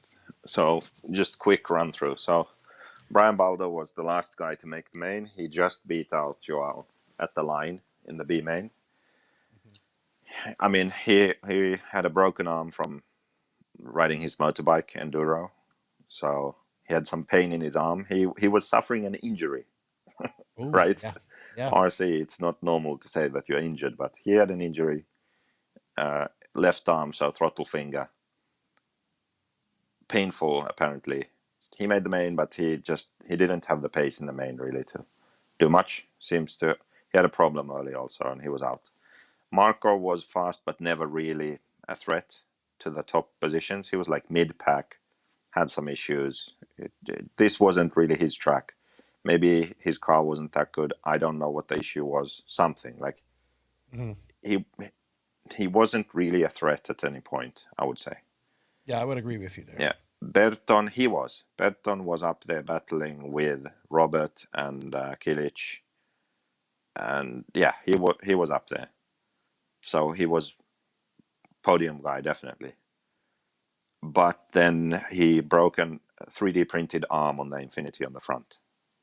I was about to ask that because I looked at it and I just saw the Infinity was a mixed match of different cars. Yeah, but they have a lot of their own stuff too. Okay. but a lot of it's just 3D printed and prototypes. So yeah, it's not the strongest. So he broke at some point while up there. I don't know. Can I see what position he was when that happened? I think so. He was fourth, third. Okay, right when he broke, I think he was fourth. But he was battling like third, fourth, fifth with those guys. So yeah, he was really fast. And the fastest guy in the chicane coming onto the straight, he actually passed someone around the outside. So you drop down, go into the chicane, you turn the middle corner, then you turn onto the front straight. So he went on the outside of that person onto the front straight, past them. Yeah, he was fast in that section. Pretty Ricky Berton. Yeah, then Tom Robin from France, he made the main, but he didn't quite have the pace in the main. So he was just like, he was in there. But yeah, I get it. That was it. So good job to make the main, but not a threat in it. Boots qualified real well. He started fourth, but not really a factor as far as the main goes. It looks like he had a flame out or something. I think he blew a plug or something. But I mean, he went to the back pretty early on. I believe he said he got taken out. Yeah. On lap 14, he was. He was. On yeah, lap he was 4. He was in 14th. Yeah. So right. I mean, he started up front, then tangling other races, dropped to the back, and that's pretty much where he stayed then. Then we have Misha. He actually surprised me. Like he was faster than I expected. Yeah, clearly in the main, I think, pretty much the whole time, and yeah, he did well. But same with Monteiro. Like Monteiro and him both, they were like solid, but a step behind the top guys, but still sort of safe in the main guys. Savoia, he was faster at times to where maybe a better result than 9th could have been possible, but I don't really know how his main went, or was his car just too edgy and sort of hard to drive at that pace, kind of like Ronnefalk had the same issue. So yeah, still top 10 result, so that's good. Then Coelho, I do know actually that Coelho CTO'd himself. Really? Okay. Yeah. I don't know. Like, I think he didn't nail the setup with his car. He is capable of much better, but I think he did what he could now.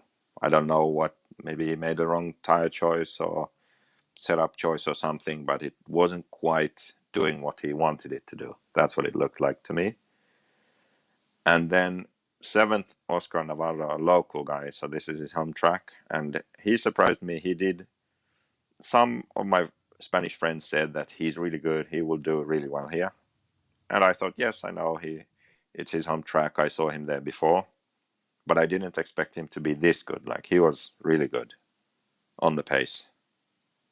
So 7th, I always joke that 7th is the place you finish when you're in the main. You have a decent pace and have no problems, but you're not fast enough to win. Then you finish 7th, and that's where he is. So yeah. And then we had David. Yeah, because if you think about it, if you look in front of this guy in 7th, Navarro, all those guys had crazy pace. Yeah, all of those guys had pace that you would be like, damn, they can win this shit, right? So 6th, 5th, 4th, 3rd, 2nd, 1st, all those guys, I would say, had winning pace. And then 7th with Navarro, he didn't really at any point, but he was fast. Yeah, I get 7th. It. That's where you finish. I get it. So yeah, Ronnefalk we already covered. Then Burak Kilic. Let's take Berkan and Burak together. So Burak is the older brother, Berkan the younger brother. I would say that they've already had sort of races where they break through a bit, like Burak in Euros last year. He got 3rd, was it? Yep. Well, 2019.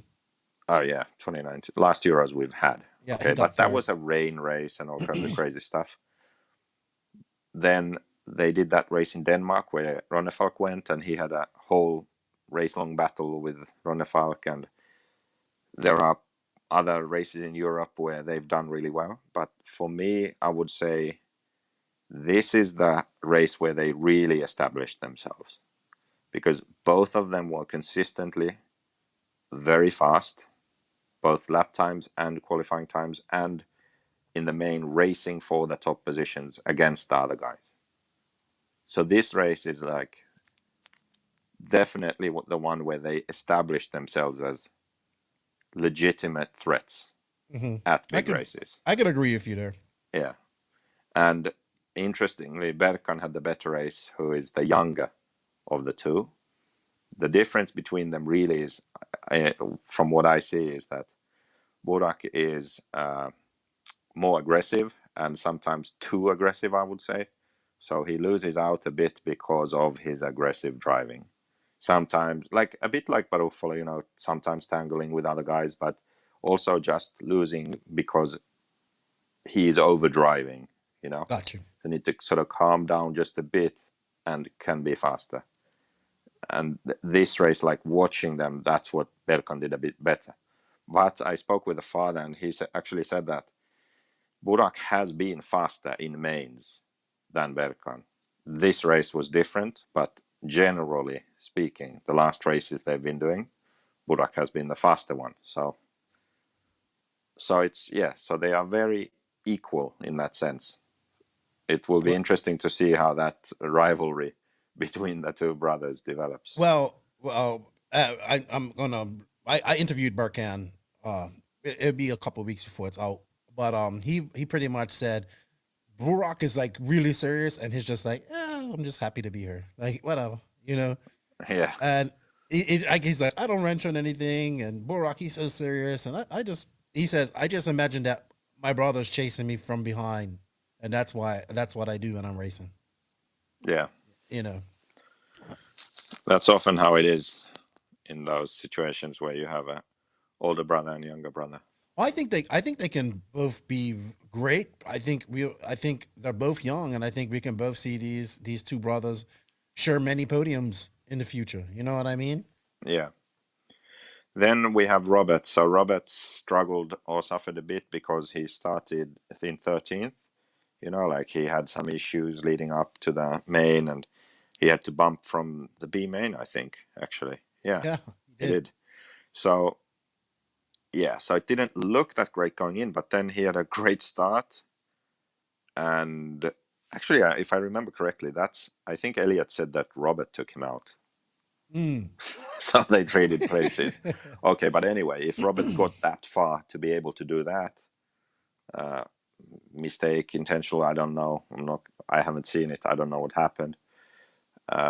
Racing incident, whatever. If he's in that position already, it means he had a good start to get up there. Right. Because Elliot was 4th. So, yeah, great start and first few laps.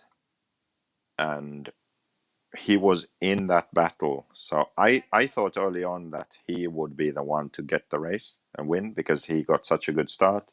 Everything was looking good. But then he just didn't quite have that final speed. I didn't speak with him about the main, so I don't know what happened, but he was sort of in the battle for third place. So it was 3rd, 4th, 5th. It was the Kilic brothers. I think they were both at some point in there. Yeah, but Burak was up in the top 3. Yeah, definitely it was Berkan and Robert and Berton who were battling. They had a crazy battle. I remember that. And then Berton broke. So that's where he was. And then he ended up 4th, so just losing out to Berkan. And then Kanas and Ongaro, they were sort of racing their own race ahead of the rest, but alone. So Ongaro drove up to the lead. He got the lead about halfway and pulled a bit of a gap, and that was it. So he was driving alone for half the race. And Canas was then in second alone for half the race. And all the battling and stuff, it was really going on behind them. So, I mean, why? What happened in the end? Was it just Canas? Did he have any issues? Because he ended up being 12 seconds behind in the end. Or did he just say, all right, I'm just going to settle for second and hope something happens to Ongaro? I think Ongaro is just faster. Actually, it looks like he got the lead earlier than that. I somehow remembered that he got it halfway, but so Canas was leading at first, and then Ongaro just caught up to him and got by and pulled away a bit, and that was it. And yeah, that was it. He didn't get there back was into no first doubt ever. anymore, really. Yeah. So I thought, like, I don't know, like, it's not that I want Ongaro to lose, because I just think it's just like, I think he's back on that ain't nobody can beat me tip right now. Not in Europe. It depends a bit on the kind of track also. Mm-hmm. So this kind of track where it's all about corner speed and maintaining your speed, being smooth, it just suits him and his driving style, his setup, his whole package, what he has going for him. It works on these kind of tracks. So for someone to beat him, they really need to get everything right. Like Ronnefar can beat Ongaro, we know that, but he would have to have everything right, and then he can challenge, and then he can fight for the win. Canas is close, but like this race, I think everything worked fine, but Ongaro was just a step better.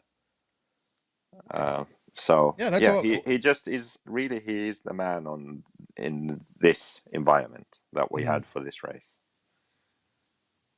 Well, when is the next time all these guys are meeting up again? Probably this year. This year, I don't think that there's anything anymore. Okay. Where everyone would go. Right, I think the next real big race would be Montpellier, and then after that DNC, then RCGP, and so on.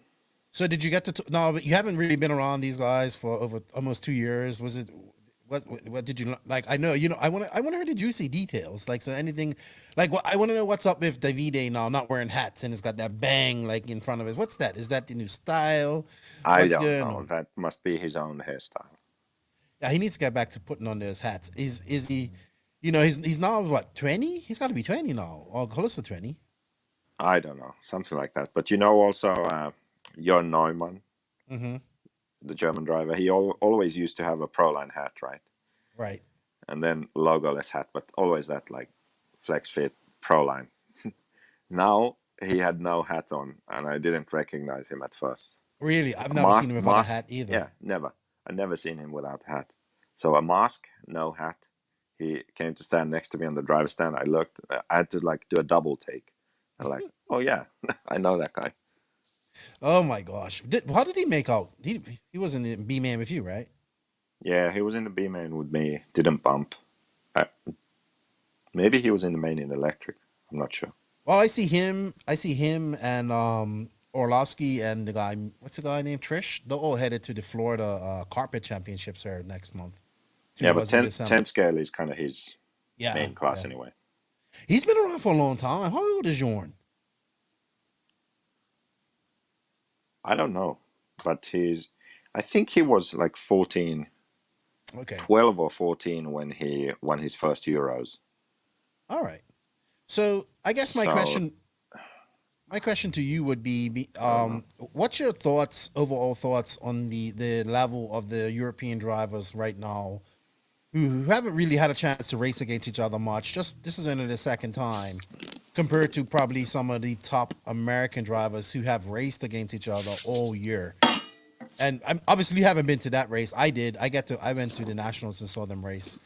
But if, I assume that we'll see most of these guys at DNC because, in November, everything opens up for people that are vaccinated. So I'm sure that all these guys are going to come to DNC. Yeah. So do you think these I would guys will be say ready that for DNC? if Americans came to this race, if there Right. had been Americans here, I honestly, I don't think the winner would change. Okay. And I think there would be maybe 2 Americans or 2 North Really? Americans who could challenge Mayfield and Tessman. Really? Yeah, I wouldn't argue And with that. after that, like if Cavalieri was driving a different car, then maybe him, I would say. But We can't like discount Fend, Rivkin on this type of I don't. track. I forgot about Rivkin. Sorry, but even Rivkin, if we think about the worlds and him not even making the main, and that was a way more American track than this, Mm-hmm. So I just can't see it, to be honest. But if we go to DNC, then it's a different story. So then I think if you look at all of these Europeans, we are racing DNC now. I would say definitely Ongaro and Ronnefalk. They are there. They can challenge. Then we have someone like Baruffalo was really fast there, if you remember last time. Yep. Berton has the ability to be really fast over there. And then I would say that I put Canas in there, man. Well, yeah, I mean, probably better than last time, but I wouldn't put him like on the level of what Ronnefalk and Ongaro I agree with that. I agree with Ruffalo that. can do in America. No, I wouldn't. He could, but I would be a bit surprised, okay? Right. But what I really would like to see is what would the Killich brothers do in America now? With this, I want to see the speed they have now, how would that translate? Because one thing is that this track and the setup they have, they are comfortable on it. They can drive really fast and punch and throw the car around. DNC, it's a different ball game. That setup isn't going to work. You have to drive differently. So, It's gonna be but interesting. I would be First very time in America. curious to see. All that type of stuff. It's gonna be interesting. I hope they can make it. I mean, I had to watch the race on the phone. I didn't get to really watch it. There was no coverage, but it's good to see these guys racing again and getting ready because you know what? It was also the news was also announced that we will have a IFMAR Worlds next year, and it's going to be at Redovon. Yeah, And yeah. I can't freaking well wait. I can tell you that these guys who were in the main here, they will all be contenders basically for the main in Redovon. Are they going to rebuild the track? I don't know what they're going to do. I know they have to do something. I really don't know. Because that announcement was made after the race, I believe. Yeah. Yeah, it was. Because I remember I asked Baldo, Redovon is Baldo's track, right? So I asked them and he didn't know at the time. So that announcement was made right after that race. So there was never really a chance to go into any kind of details like that. Where was his brother? He was Oscar. He was there. He was in the B main with me. Oh, okay. What are they running now? Struggling. Mugen. Oh, really? Okay. It was some guy with like white hair running X-ray. Who's that? White looking hair. Yeah, I don't know. Blue hair or something. I don't know. I thought that was one of them. I thought it was one of the Baldo brothers at first. All right, man. So it was good to get back. As we're recording this part now, you're in France and you're off to what's next for you? You're going to we talk about that. We can talk about that in the Reds rant, GP. Okay. Reds GP in Italy. So that's this weekend coming. Yeah. All right. Cool. Well, you know what, Joseph? We're going to go on to the main interview with Tekno. It's with Craig Drescher. It was a great chat with him, by the way. Enjoyed catching up with him. And then we're going to bring you back for the rant. What do you think? That sounds good. All right. Here we are with the Tekno RC main interview of Craig Drescher. Thank you to Tekno RC for all the support. Check them out on www.teknorc.com. And let's hear what the man from the UK has to say. Tekno RC. Tekno RC. Tekno RC is a premium manufacturer specializing in 8th and 10th scale high-performance off-road RC buggies and trucks. Visit www.teknorc.com for a complete catalog of their products. Tekno RC. Excellence in engineering. Hashtag Tekno Takeover.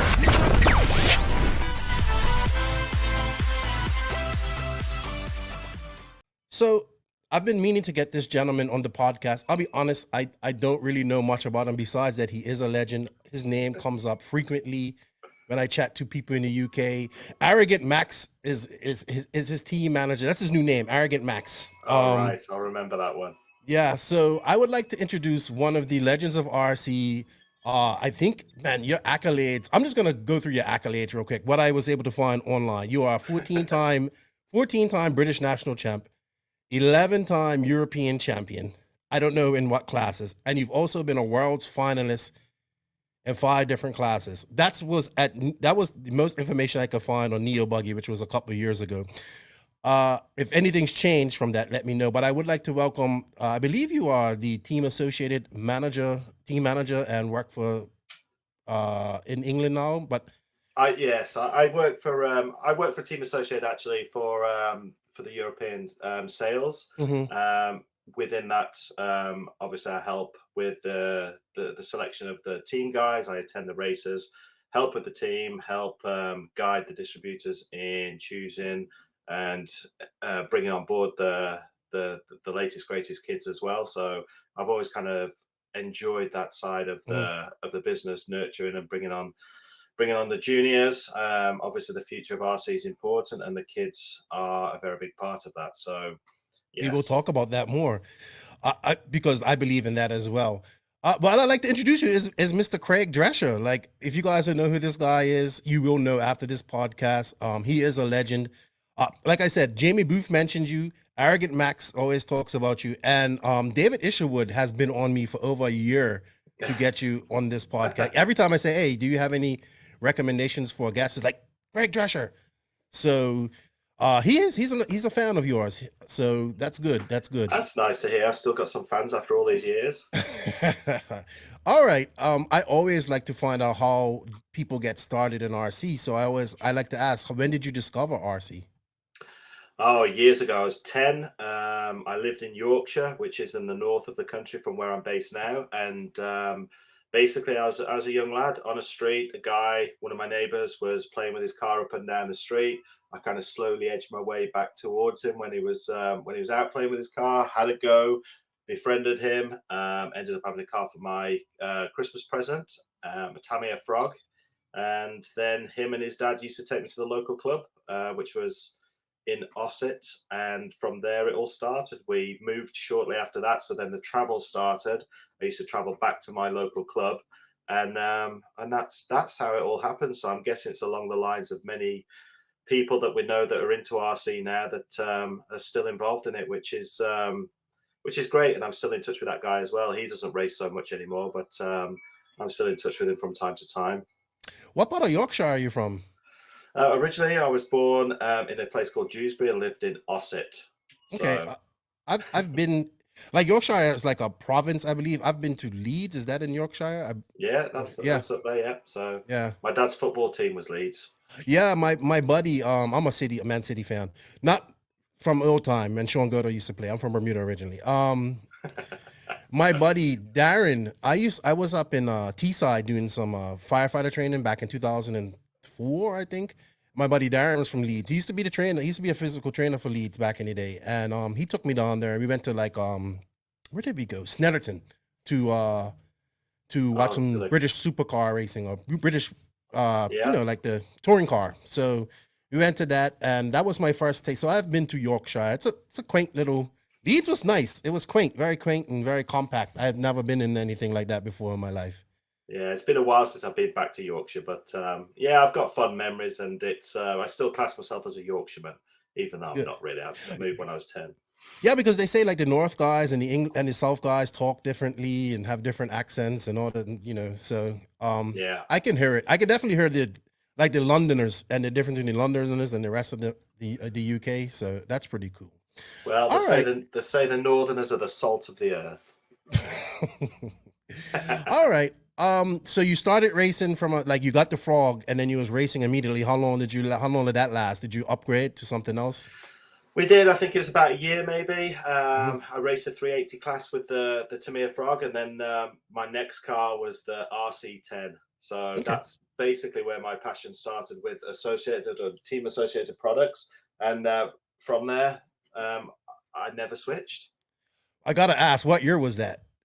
That would have been 86, 87, probably. Dude, I'm gonna say this. You don't look like that you're that old to have a car in 1987. I'll be honest with you. So Well, I am. wow. So I didn't realize you had been around that long, to be honest. I thought you was honestly like my age. I'm 43. I don't know how old you are, but 40. I'm 46. okay, so not too much older, but you started very young. So Yes. who were some of your early mentors coming up?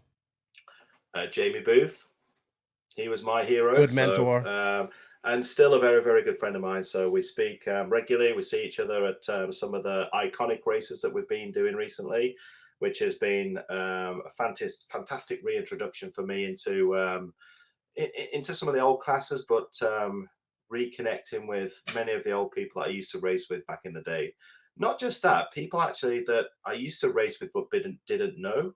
Hmm. So the guys that were at the races, which I never really kind of mingled and got involved with, they were running on different teams and such. So to be able to do that has been it's been excellent to do it, really enlightening and fun again, bringing all the memories back of why we loved RC. So other heroes would have been the Harris brothers, Stevie Haynes, who probably you wouldn't have heard of, and then guys like not David Isherwood but Richard Isherwood.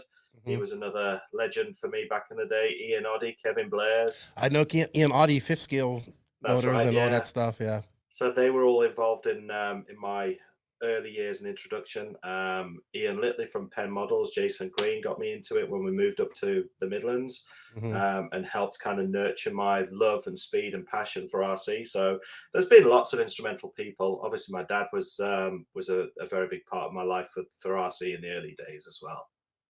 Yeah. Just for clarification for people who may not understand, the 380 was the smaller motor. That's I correct, believe yes. you guys had a class for that. And speaking of the iconic class, when I interviewed, when I chat to Jamie, he said the same thing. How much fun he's having in that class. Is it like a vintage class as well? I believe. Yes, it's Yeah. a vintage class separated into years, Mm-hmm. and obviously your car drops into whichever year you decide to race and what car you race, and you race against other year manufacturers in that class and compete for 2 or 3 trophies throughout the weekend. 2-wheel drive Saturday, 4-wheel drive Sunday, and then a race of champions at the end of each day, which is the top 2 in every class go on a head-to-head race, which is a scheduled or timed release for a race to try and have the fast guys and of all classes cross the line at the same time. But so it's just the social side is the most fun side of that. It's just like-minded individuals with the same hobbies and passions that get together that haven't seen each other for years and just relive their youth almost. Yes. RC is awesome, man. Yeah. It really is. I mean, I was thinking about this yesterday, how I've connected with people around the world and met so many people. Obviously, you've been doing this a lot longer and done the same thing. So I can't imagine. That's probably why you take so long to answer my messages too. But I'm only joking. But I'm sure you're busy as well. Max said you're super busy. I can imagine. Like I was busy when I was JQ manager, and I can only imagine how busy you are. So good stuff. What was your first really, really big race? Do you remember? I got to do some European Championships fairly early on and some Grand Prix. My first European Championship win was in 1991, which was in England as well. I did, I think I got third in the Euros in France the year before that. So that would have been 90, and then 89, I think, was in Belgium. So I'm guessing round about 88, 89 would have been an EFRA Grand Prix of some kind. We went to races in Porsche as a team with like several of the Brits that were obviously racing and at the high end at the time. So I kind of traveled with them guys. Me and my dad went, and often my mum and my sister as well. And basically just did the European tour. I think 89 was possibly my first Reedy race at RCHR. Was that at the pub? No, that's a Robin Hood, right? No, the first Reedy race in the States was RC. I thought it was in RCHR. Robin Hood Raceway is another raceway in the UK. Right, but I could have sworn that Jamie said they had a Reedy race in England too, or maybe it was a. They did. They had a couple of Reedy races over here in the early days, which actually the Reedy race that they had here, which was really local to me. I was doing exams at the time, so I didn't actually attend that one. I just dropped in for an hour on the Saturday or the Friday, I think it was. So unfortunately, I couldn't race that one. Okay. Well, where was the Reedy race too? That was in California, right? And that's this time? Yes. So RCH. California, RCHR, I think it was. Okay, I would have to ask one of those older California guys. How'd you make out in your first Reedy race? Terrible. Oh yeah, but you was hooked. Like you went to SoCal, the mecca of RC at that time. SoCal. I went. Yes, it was. I went to visit Associated. Did a tour there with Mike and Gene and Roger, and Cliff was working there at the time, so he was fairly new into the company at that time as well. And got to watch all my heroes race cars, which was Jay, Cliff, Butch, Clover. I think Cliff won the event. It was pretty hard fought. Masami was there as well, so I got to see all the legends of RC really race. And I'm not sure if I was last but one. I didn't fare very well, but the whole experience was just amazing. I could imagine you was young too. Probably what? How old were you? Yeah, I would have been 15. Oh yeah, great age to be in California, I would say. And no parents as well. So Jamie. Jamie was my responsible adult, which I'm not sure that worked out too good. Well, they have that pesky 21 rule in America, but back in the 80s, I'm sure they didn't really worry about that too much.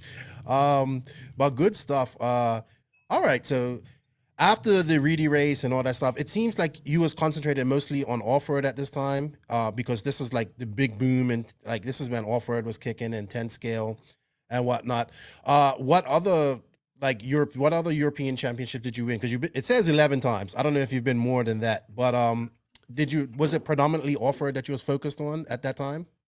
In them times, yes, it was purely off-road. I dropped into a little bit of 12 scale. I really enjoyed the 12 scale challenge, but it was a secondary class. It was for fun. It was to fill the gaps in winter, which I did well at, and eventually went on to do some on-road. And when off-road started to decline a little bit, we knew that Associated was working on a touring car, so I dropped into touring car, ran a Yokomo just to get some experience. And then when the TC3 was released, I hit the on-road scene very hard and had some great results in on-road as well. So no European titles, but TQ some of the events for on-road. So all my European titles were in off-road. Unfortunately for me, I was up against some very stiff competition in Europe with Reinhardt, Spachet, Andy Moores. So it was always a really tough slog going to European championships. That was in on-road and off-road because those guys raced both, I believe. Oh, yeah. Time. Yeah. Absolutely. Yeah, that's some serious competition. There was a lot of crossover back in the day, wasn't it? Like off-road and on-road. You don't see that too much, or just a few drivers like Coelho is one, Nato and stuff like that. We don't see that anymore. The Cavallari used to do it once in a while, come over and race on-road as well. But I didn't realize you was involved in on-road when it was booming, like TC3 came out. Barry Beaker was the fabulous one, I'm sure, at that time. I had him. Yes. I had him on her last year. Great chat. So you was like right when touring car took off and boomed, you was right in there. Why did touring car take off so hard, do you think? Was it just the ease of doing it in parking lots and stuff like that? I think in the early days for me, it was exactly that. It was less work. There was less choices for tires, less tuning options almost. It was very much kind of like pull it off the shelf from one race to the next, go and race it. So it was in its infancy. So it was really nice and fresh. And then obviously over the years, it got very, very serious, very detailed, and very kind of like highly competitive with setups, detailing, electronics. Every aspect of the car needed to be absolutely perfect. So it went from off-road with tires, and just it started to decline and just feel a little bit flat, and it wasn't fun anymore. So the touring car gave me a new challenge. Touring car became the popular class. Off-road declined a little bit, well, quite substantially actually. And then a 10-year spell in touring was it was good fun, but again towards the end that started to get really tedious and frustrating with the brushless systems were coming in. I was doing a lot of running for Novak at the time and testing with the brushless systems. In the very early days, we had good systems that were competitive, and then we were a little bit slow on the uptake with development, and others overtook us. And so you go to a race and you couldn't compete. The chassis with the shaft drive was starting to get a bit long in the tooth. The electronics weren't quite right. It was just frustrating to put so much effort into going to a race, sticking with the brands and not just jumping ship to the latest greatest and sticking it out, because I was a loyal driver, an employer and ambassador of the companies that I represented. So it just got really hard and tiring, and that's then when I decided to kind of either quit or change things up again and started looking at 8 scale. So I went into the 8 scale class and started doing that, which was again a great kind of, we knew a new car was coming from Associated. It was the first time into 8 scale, so it gave me a good feeling to that, and it was great to get back to off-roaders again as well. Yeah, in that same interview you had, I think it was because it's so hard to research people on RC.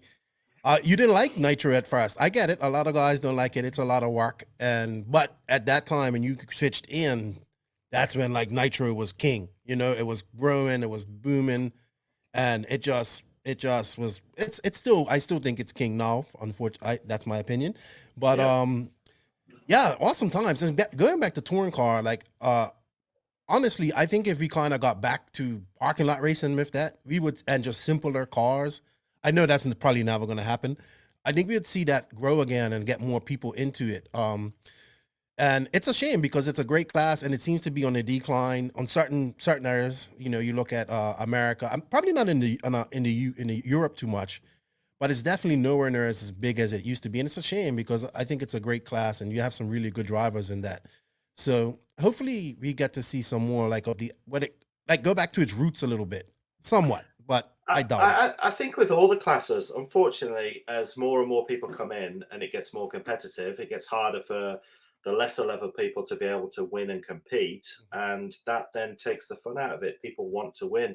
In America, having all the different classes, the pro, the over 40s, the 50s, there's a good group of guys that have something to compete for. And this is what I've seen at the iconic races with several different classes. It's really nice for the guys to challenge for a trophy rather than just be one winner on the day, which is kind of the format that we have here for the UK and Europe.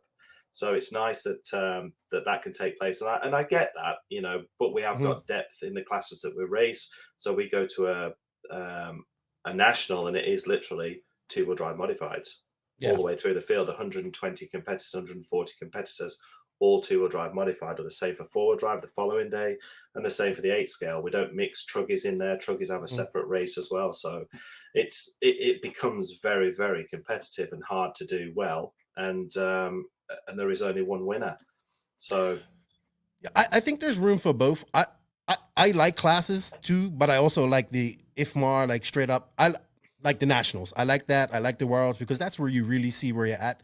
I understand where classes are. I mean, I might go DNC. I don't know what class I'm going to run, maybe 40 plus. I don't know. I'm not good. You know, I'm not good. So I don't deserve to be in any pro or intermediate and I don't want to be in sportsman because I would get dusted in sportsman too, probably, but it's been so long. So I definitely think there's room for classes, and that way as well. It is. I have this argument with Max. He thinks it's about runtime. I said I think it's more about people having an extra chance to get a trophy. He does. We have this constant argument. He thinks it's all about runtime. I think it's about the trophy. But I agree. We kind of need to just have room for that, like the iconic race and stuff like that. There's place for both forms of racing, and I don't see why we can't do both. You know, especially where you guys are. It would help get new people in the UK. But the UK seems to be doing pretty good. You guys had a very exciting 8-scale national season this year. Yes. Very exciting, actually. Lots of drama, lots of action that I got to witness. That's why I'm a big proponent of having a series for a championship. Yeah, so I think I've been to England. I've raced there. I like it over there. I think you guys are very well organized. I know not everything's perfect, but for me, I think if I wanted to race and be organized and have fun, England is one of the places to be for a race. I didn't realize it was so big over there either. Just racing, period, when I went there. Yeah, we've got good strength in kind of all the classes. I think the weakest class is probably touring, but the mod side, the stock class is still fairly strong. But again, it's the cars are so fast. Even the stock cars now are way faster than what we probably used to race back in the days when it was a 12-turn motor limit. So Really? it's I guess there's two or three heats maximum in touring mod, and then the rest of the field is filled up with stock racers. So that's good. The 10 scale's booming. It's going really well. It's strong over here. The 8 scale's as strong as ever. So we've got good, strong racing classes here for the primary classes. Yeah, and you guys have a good bit of youth. Well, Europe in general has a lot of youth coming up. When I say youth, I'm talking about like from, young, very young till about 21-ish, I want to say. Yeah. And maybe a little bit over 21, but you guys definitely have a big bunch of youth coming over. And so does America too, now that I'm looking at it and stuff. But definitely in each individual country, like UK has their people, France, Italy has a big bunch of young guys as well, and Spain. So it's good to see. All right, so I was reading one of your favorite accomplishments, your best accomplishment, and the one that you held there was the 2005 Reedy Race Championship. Let's talk about where was that, and let's just talk about how you won that. The touring car race, the Reedy race was at the Tamiya track at Elisa Viejo. I'm not sure if it was the third year that they'd hosted it there. It was particularly poignant to me because my dad was ill at home. I wasn't going to go. I did go. Traveled with some great friends of mine from Denmark. So we made it a social event as well as obviously a race and a work event for me as well. But went there and built new cars, went testing them in Hesperia in the hot desert, and basically came back to the race feeling fresh, and had a really close race and managed to win it. So for me to go home and take the trophy to my dad, who was ill at home at the time, was just very emotional, very dramatic. Because we'd always said that the Reedy race, off-road, on-road, whichever it be, obviously the American one was the primary one, was always kind of like the pinnacle of racing because you needed the look and the skill and everything to fall into your place, as you do with all races, but with heads up racing, you needed probably a lot more of everything to come out and be crowned champion. And against, again, some amazing competition. Reinhardt's were flying at the time, and I think Barry was doing well, and all the Europeans were kind of like kicking on hard. Victor Wilkes, Andy Moores. It was just an incredible feeling to win that race. It's the one that I always wanted, as well as the off-road race, which I never got to win. Yeah, it's my favorite 10 scale off-road race, to be honest. I love the heads up racing. I hope we have it next year. I haven't heard anything so far. I know OCRC is pretty much done. So it'd be interesting. They'll probably put it in Arizona, I assume, or maybe somewhere in SoCal. We'll see. Maybe it goes back outdoors. That'd be great too. Yeah. Okay. So you've been 11 times European champ. Can you name like which classes? Well, that's a lot of times. It says 11 times. So you've been. That's correct. Yeah. That's a lot of championships. That's a lot of championships. I think Spachet's actually got more. I think he's got 14, I believe, with really? all the classes that he's done. So he's taken the crown and glory from me with that one. But yes, it started in 91, and it was all 10 scale between 2-wheel drive and 4-wheel drive. Obviously across Europe in the European Championship. So, and my last one was 2-wheel drive at Teesside. So you've been to Teesside. I didn't know they had a track there. I didn't find it. Wow. It was kind of like in a field, and they built big bank corners out of wood, a wooden structure, and it was primarily on the grass. So it's not, it wasn't a permanent facility. So Sweet. it's.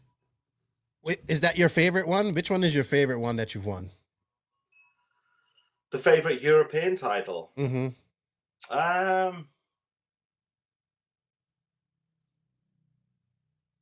a difficult one to say. I think four-wheel drive in Finland was good in Rauma against Jukka and Teemu Leino. They were the guys that was doing the business back then. I think in the early days, it was the Kevin Moores and the Jamie Booth I was up against. And then in kind of like the later 90s, it was the Jukka Stenaris. And obviously, Jukka went on to be very successful with his racing career, winning, I think, 2 or 3 world titles. But he was always my main rival. My priority was primarily to beat him because he was on the opposition as well, racing for Losi. I was associated. So back then, obviously the major rivalry was between them two companies. So yeah, it was. I think it's happening again. I'm definitely stoking that fire. TLR. I think it's like TLR versus AE and Mugen right now. In America, I'm definitely stoking that. But we need that. I mean, there was a rivalry like back in the day. If you listen to like when Greg would tell me back in America, like when he was running gas truck and all that stuff, like you had to win. Like it was like, yeah, we want all that main to be full of associated cars or TLR cars and stuff like that. Low C cars, sorry. It was hard days, to be honest. It was, sometimes a little bit brutal. And I think across the duration of my time running at races like the Florida Winter Champs and stuff, it was there was meetings that took place between managers and team owners and company owners to basically calm things down. It got it got pretty brutal at times. It was great to be part of because it was such intense racing and such intense rivalry. There was a few fisticuffs at times as well, which was you say never nice to see from the outside, but when you look back, it was kind of fun times, really. Just to see as long as nobody gets hurt, man. The passion and the fuel, and then the adverts that fueled the fire as well. Kinwald sweeping up with all the Losi cars, and I remember all that. It was great history. It was it's never felt as intense as it like these days as it did back then. You know, we've got many more manufacturers in the industry now. Yeah, I think it's just so PC now, and guys will tell you, oh, this is just another race. I'm like, this is just another race. Like you guys are battling each other, and I definitely want to see. I don't want fisticuffs and stuff, but I want to see rivalry, and I'm trying to stoke that because I think we need excitement and charisma and storylines in RC, like any other motorsports in the world. There's always something behind it. So from what I see, is the guys are very, very intense on the racetrack. They always will be. But what I really like is the fact that, the guys are actually good friends in the pits as well now. You have a lot more time to socialize because everything's just plug and play. The cars are actually really easy to work on. You don't get 50 screws to take out a gearbox anymore. It's all kind of like just click fit.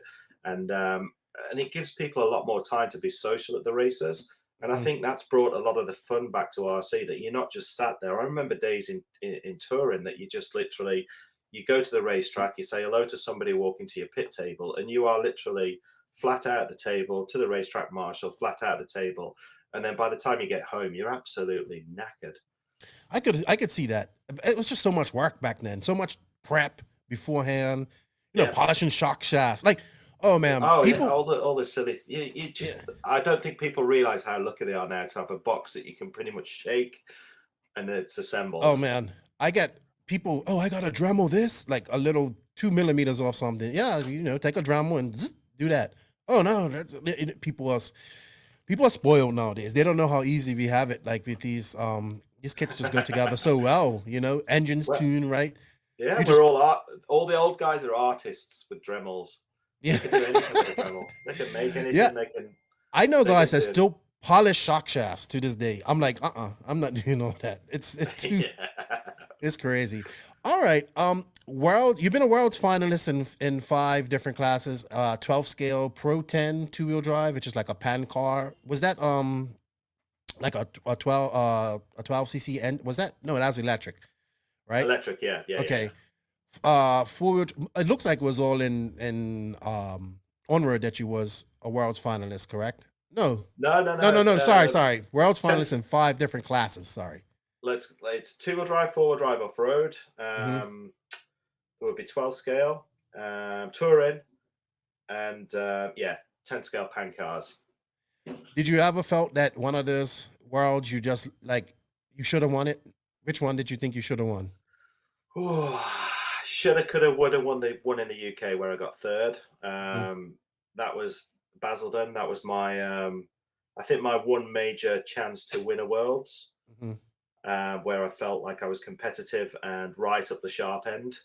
Um, and basically just had some like rough incidents in the middle of the race, which kind of cost me. But that's the luck of racing. It's just one of those things. People say, "Oh, do you regret not winning awards?" Well, of course I regret it, but I don't regret what I did, and I'm quite proud of what I achieved. Making all them finals in many different classes, it's a good achievement, and and spanning such a long period as well. Mhm.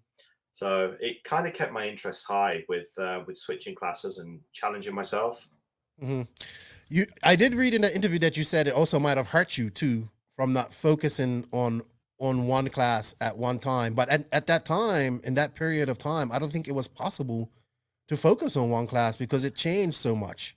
Yeah, I wasn't as intense as what the guys now, and I probably wasn't as intense as what the guys like Kinwald and Pavidis and them were back then in the day, and particularly Masami, who raised the bar and kind of did an immense amount of practice preparation and running. He was running Mhm. every day with something that was RC just to keep his fingers in and keep himself sharp. And we never really had the opportunity here. And I see it with like guys like Neil Craig, who's done really well throughout the years. It's more natural talent than kind of like harnessed speed. So less like details on tuning, and that's what got frustrating when it became really particular on the tuning and the tire additives and the tire warmers and picking the right. I just wanted to go and race. That's what I Mhm. loved. I loved heads up racing, and that's why I loved the relay race so much. And I loved just the competition side of things. I was always a really good racer. Back in the day when we started, it was straight line starts for club racing for nationals, and that taught you how to race and race hard and fair. Mhm. Nowadays you see guys that are amazing at qualifying, but when it comes to racing, they can't do it. Yeah, I actually we had Tebow on our live a couple of weeks ago, and he was, I would say he's a veteran now, and he was just saying, I'm driving at the best level that I have in my life, but he says the pace out there of all these guys is just so intense. Yes, it It's I is. can't. It's like you make one mistake and you're just so far behind because everybody's just so fast and people are just pushing the limits. So I could understand that. Now you did dabble into 8 scale. How long did you do that for? I did that for probably 6 years, maybe. Mhm. It was a tough class for me. Didn't really do well at any major events. Did well at a couple of nationals. Never won one. TQ'd one, but never quite felt connected to the car like I did with electric. There was always kind of some disconnect and some kind of just funky feeling. I Mhm. didn't get it in my blood. So with on road I was fine, but with off Mhm. road, the third dimension was something that I couldn't quite grasp. But I loved the class. I loved the racing format. I loved the long finals. The fact that you needed a pit guy. I didn't enjoy the level of work that was required. That was just it was just insane.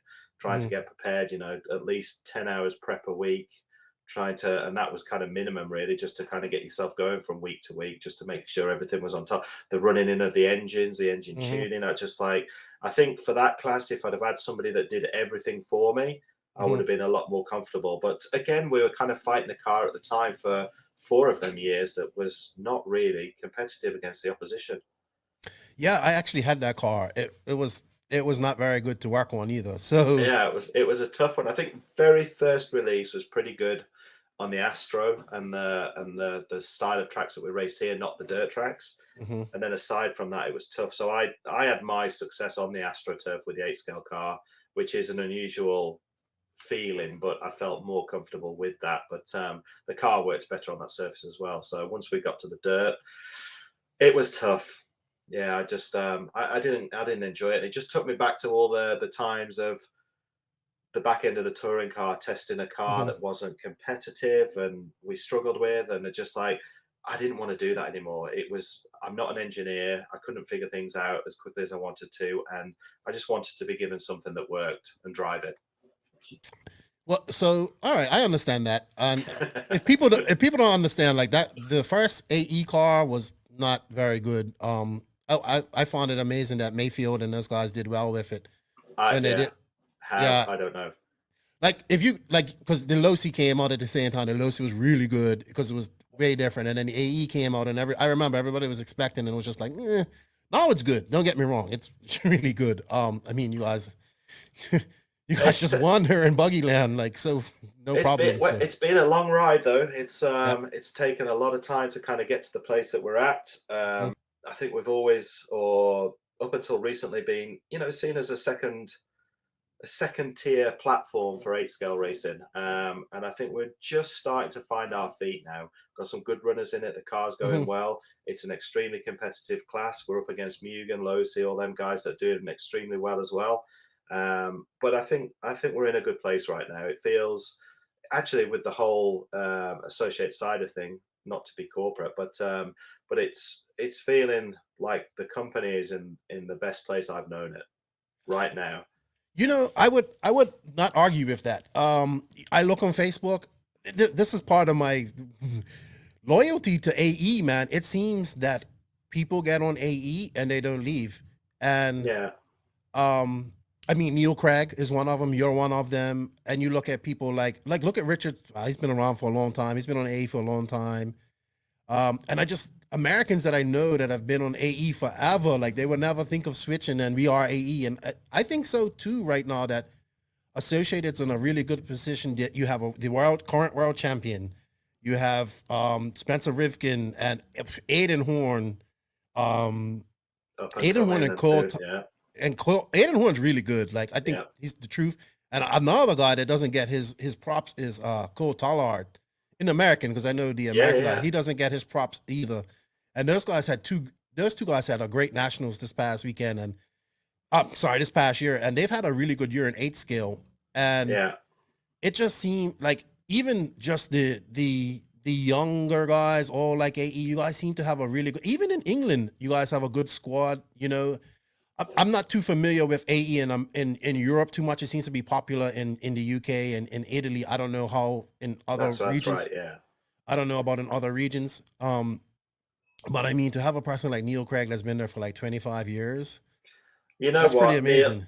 Neil's an enigma. It's I was just starting to feel this year that things were kind of tailing off a little bit for him. Euros prior to that hadn't gone so well. 2 years prior to that, before lockdown, and in the 8-scale class particularly. And I just started to feel that maybe his motivation was lacking, and he'd come out this year swinging. I mean, how he didn't win the championship is, well, reliability and some issues that you couldn't kind of oversee or envisage happening, with wires breaking and things like that. But he came out swinging, and at 2 or 3 of the national rounds this year was so competitive and dominant. TQ every round of qualifying, win the semi, goes into the final, has an issue, and it's just for him to be so competitive and motivated after all these years. It's nice to see. He still leads the troops over here, which is good. And he does it part-time. He's done it part-time his whole career. That's the thing about it. Like, that's so amazing. Yeah. He's always worked full time. It's always been a hobby to him. Obviously one that he's very passionate about and puts a lot of his time into, and all his holidays from work. So he still loves his racing. And he's still capable of doing extremely well at these events. Oh, I agree. He's a good mentor for the kids, and he's taken some of the young kids over here under his wing, like the Hall brothers, and he's I'm sure being instrumental in pulling them up to a higher level. And them guys are super motivated. Again, it's a very similar feeling setup with like brothers, family unit, mum and dad there. Mum and dad are into racing, so that I've always strived to try and pull people like that into the team.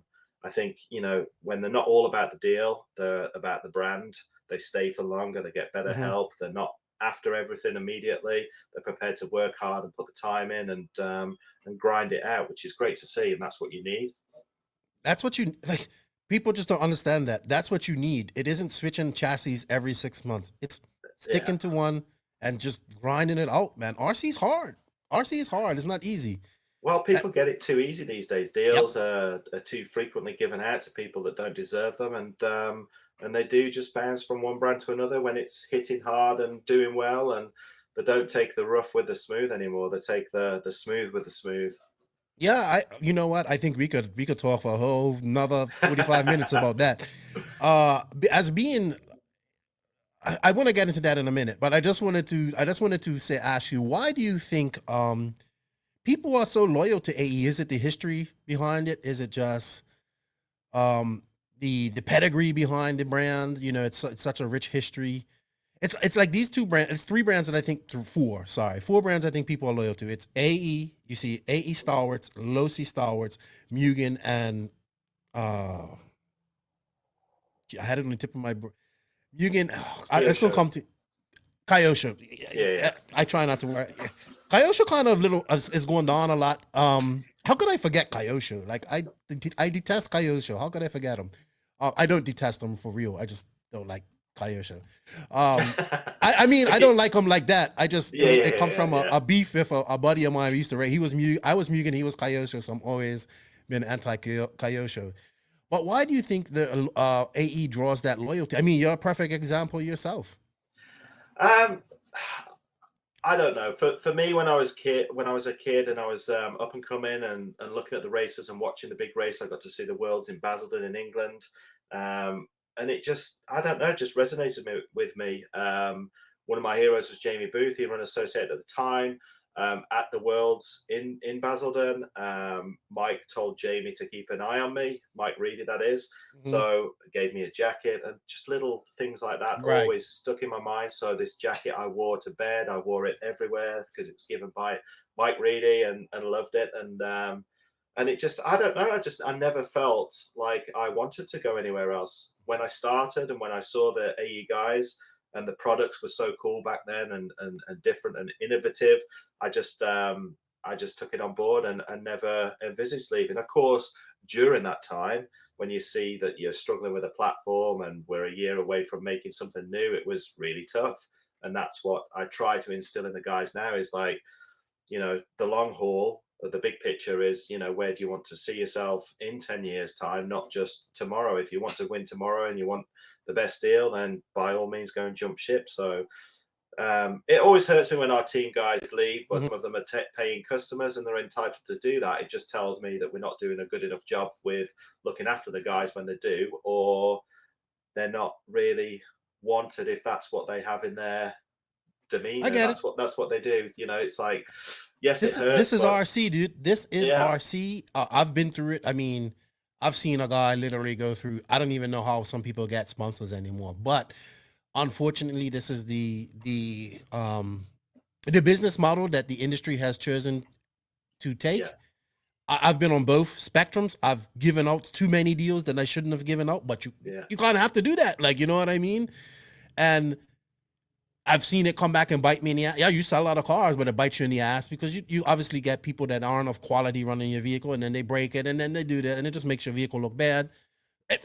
You know, like when you have a decent driver who can do it and understands that, hey, this isn't like, you know, I gotta do this and do that. But it's weird. Like, I've also been a guy that's asked for a deal. I think I've gotten one deal in my life, and then I realized, what, this isn't really a deal, so I didn't really do it. I think that the heritage definitely helps. Yes. Like keeping people on board with Associated. I think, you know, at one time we probably lost a lot of guys when we didn't have a mid-motor car at the time, and the four-wheel drive wasn't great, and the 8 scale wasn't kicking on. So every kind of platform was struggling at the same time. The touring car wasn't successful then. It was struggling against the modern cars, and basically, like I say from earlier, we've got ourselves into a really good position with the company. The engineering department's doing really well. The speed of releases, the innovation, the team dynamics, it's just all working really well at the minute. So it's got a very good, strong, positive feeling surrounding it. So I think now the hardcore fans have got something to kind of be happy about again. Yeah, I mean, you have two of the best drivers in the world too, like Ongaro, who just won at Buggyland convincingly here, Yeah. Max picked him to. Max has been right every picks we've made this year. See, I pick with emotions and heart. He picks with like proof and facts and evidence. It's funny with Ongaro. It's it's. I think he rocks a few boats because he's competitive and he's the guy to beat. But he's just undeniably talented. I mean, I texted him after the race. I said, "Well done." I said, "Anything new? What's happening? What the other brand's up to? How come you only qualified 5th?"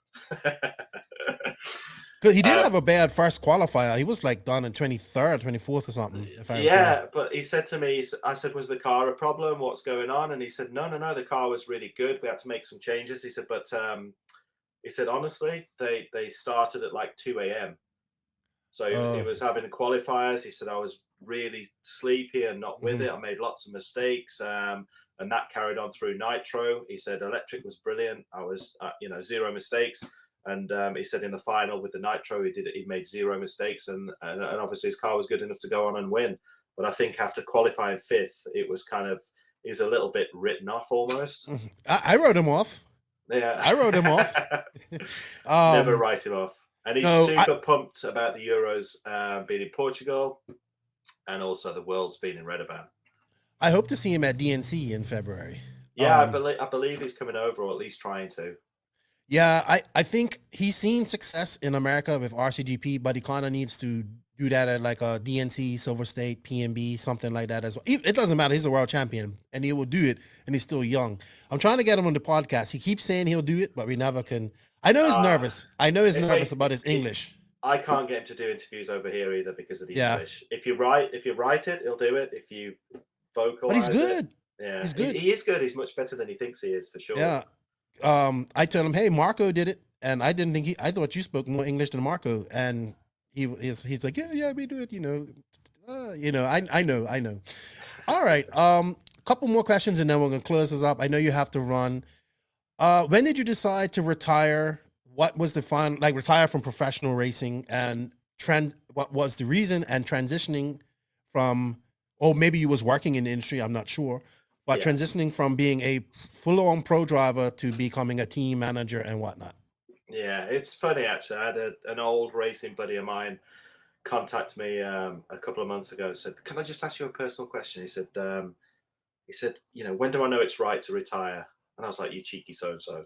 But no, it's I just felt my time was done, and I never made it official. I still do races now, but I just pick a few a year and go to enjoy it. The guys pester me to do the local club series here, which I do and did and will continue to do as well. Indoor racing, just with a 2-wheel drive 10 scale car. But I'd say I've not really like raced in anger for 5-6 years maybe. So and it was kind of like the 8 scale was the kind of last class that I did. I've been asked to go back and do some stuff in 10 scale 4-wheel drive to get some stats going, where we had so many national champions and past European champions racing at one event for Paul Worsley. And I will continue to do that. I really like being at the racetrack. The iconic stuff is brilliant for socializing, but promotions as well. It's really nice to see kind of what the companies are doing and what products are out there. And I like to attend the races to touch base with the drivers, see what's going on up and coming, see what the other companies are doing, and just to feel where we're at generally with the numbers that we've got, the race, the feeling of the team. So I'll never bow out completely and make it official that I've retired. But, as far as like competitive racing, 5-6 years ago for me. Okay. How was the transition into becoming a full-scale team manager from that? Well, the sales side was something I've done for years and years back in the Gene days. So I was always kind of doing that anyway. So it's just been a really nice transition. I've just started getting out to visit dealers again, which is always really nice, and we'll continue to do that now we're allowed to. So that's always nice to do, and obviously drop in to see our European distributors as well, which hopefully I'll get the chance to do this year, or at least 2022. Yeah. Yes. So tie that in with some international racing and obviously visit some accounts out there, which is good. So the transition was easy. I mean, it was something that I'd always done anyway. So it just kind of, as the racing kind of slowed down. The work side picked up more, and then that just continued to the point that it is right now. Awesome. And I see you got Bloomers. Bloomers is running AE. He finished. He won this. He won the last national, finished third in the championship. So he was really pumped. I think Darren actually this year has been a real asset to the team. He was. I have to say personally that, and I spoke to him for an hour and a half the other day, just to say that I'm really proud of him for doing what he's done, because I guess at the back end of the Nemo days, things were a little bit tense. He was, not conducting himself in the best way. He'd kind of fallen out of love with RC, and there's just lots of things that went on. He's one of them, super competitive but moody when things didn't go right, and he called me up pre-season. He tested one of our guys' cars and said, "Is there anything there for us?" So we sorted something out through the distributor, and it was nowhere near anything that he'd been on before. It's just a limited budget drive. And he said, "I just want to be part of the team. I want to prove to myself that I can do it for myself. I want to help the team out. If it means cooking bacon sandwiches when I got the barbecue there, or supplying some parts and helping somebody out, I want to do it." And I was a little bit apprehensive, but he's done everything and more than what he said he would do. And it's been a real asset to the team this year in the UK. And super talented, and still fast. I'd say, in all honesty, probably one of the most naturally talented drivers that you could wish to meet. For the success he's had in the past, for the amount of time that he's put in, it's unbelievable. He's always been that way, and he raced for Schumacher for a season doing 10 scale, dropped in and did 4 races and won 4 races, won the championship. And he'd not done any practice, any testing. He's so naturally talented. So it's great. It's good for us that he picked our car. It wasn't through the deal. It had much better deals, and he still continues to get much better offers, but wants to choose our products, and he's really happy moving forward. So he feels like he's in a good place. Got a great team around him here in the UK with some great guys, like young kids, up and coming lads, mentors like Neil, the Hall brothers. We've got Bradley Baird from Ireland. It's just a really nice squad of guys. There's no ill feelings. Everybody's encouraging everybody to do well. So all the bad apples have kind of gone, and it's just a nice environment to be in. Yeah, I forgot about Bradley. I haven't spoken to him for a while. He had no racing in Ireland for a minute. He had another kid too, so that probably slowed him up a little bit. Yeah, man, I like Bloomfield. He's the first ever 8-scale UK champion, European champion. Sorry, first ever. Yeah, that's true. Yeah, he's definitely talented. I enjoyed my chat with him, and it's glad to see people like that race. When we lose guys like that, we really lose some talent and some history in RC, and it's good to see people like that come back and race again and enjoy it this time. He is enjoying it, and that's the main thing. I think the success is coming from the enjoyment, and again, he's using his national races as his practice for the next national race. He's not dropping into doing races in between and test sessions and getting himself tied in knots. He's just doing the best he can do at the race, and I'm sure if he was to put more time in, he'd be stronger still. But maybe now he's got a flavour for it. Next year will be a little bit different because there'll be a bit more pressure on him. He'll be putting more pressure on himself, and that's kind of where that slippery slope takes you with the racing, and the competition side will bind him up again. But I think he's in a good place. He's got his career path going. He's got a kid. He's married. He's in a good place. He seems really kind of settled and sorted, which is really nice to see. I would agree with that. Real quick before we go, what's your opinion on our industry and RC at the moment? What would you like to see change? I see you're a big proponent of the youth, which I am as well. I think we don't. Yeah. I think we don't push the youth enough in RC. We're too worried about old farts like me. The youth matter because when we go, they will come here, and we need to make RC better for them. So what are some of the things you don't like right now, you'd like to see change, and maybe focus on coming into the future for RC as in a whole, racing? I think the racing side has kind of, like, after COVID, it's kind of like chilled a little bit. People are just happy to be racing. So the fun aspects come back to it. Yes, it's still competitive, but it's more social than ever right now. And I hope people continue to have that and not just get themselves tied up in knots, because I think from the youth side, we need these kids coming in. We need to make it accessible. The cost is a big inhibitor with tires, especially in 10 scale. Obviously 8 scale choices, no tire controls there as well. 8 scale is obviously a more expensive class to get into, so I'd focus primarily on the 10 scale 2-wheel drive stuff because it's a good it's a good door opener. You know, it's cost effective, it's easy and simple to work on. It's good to kind of get your head around.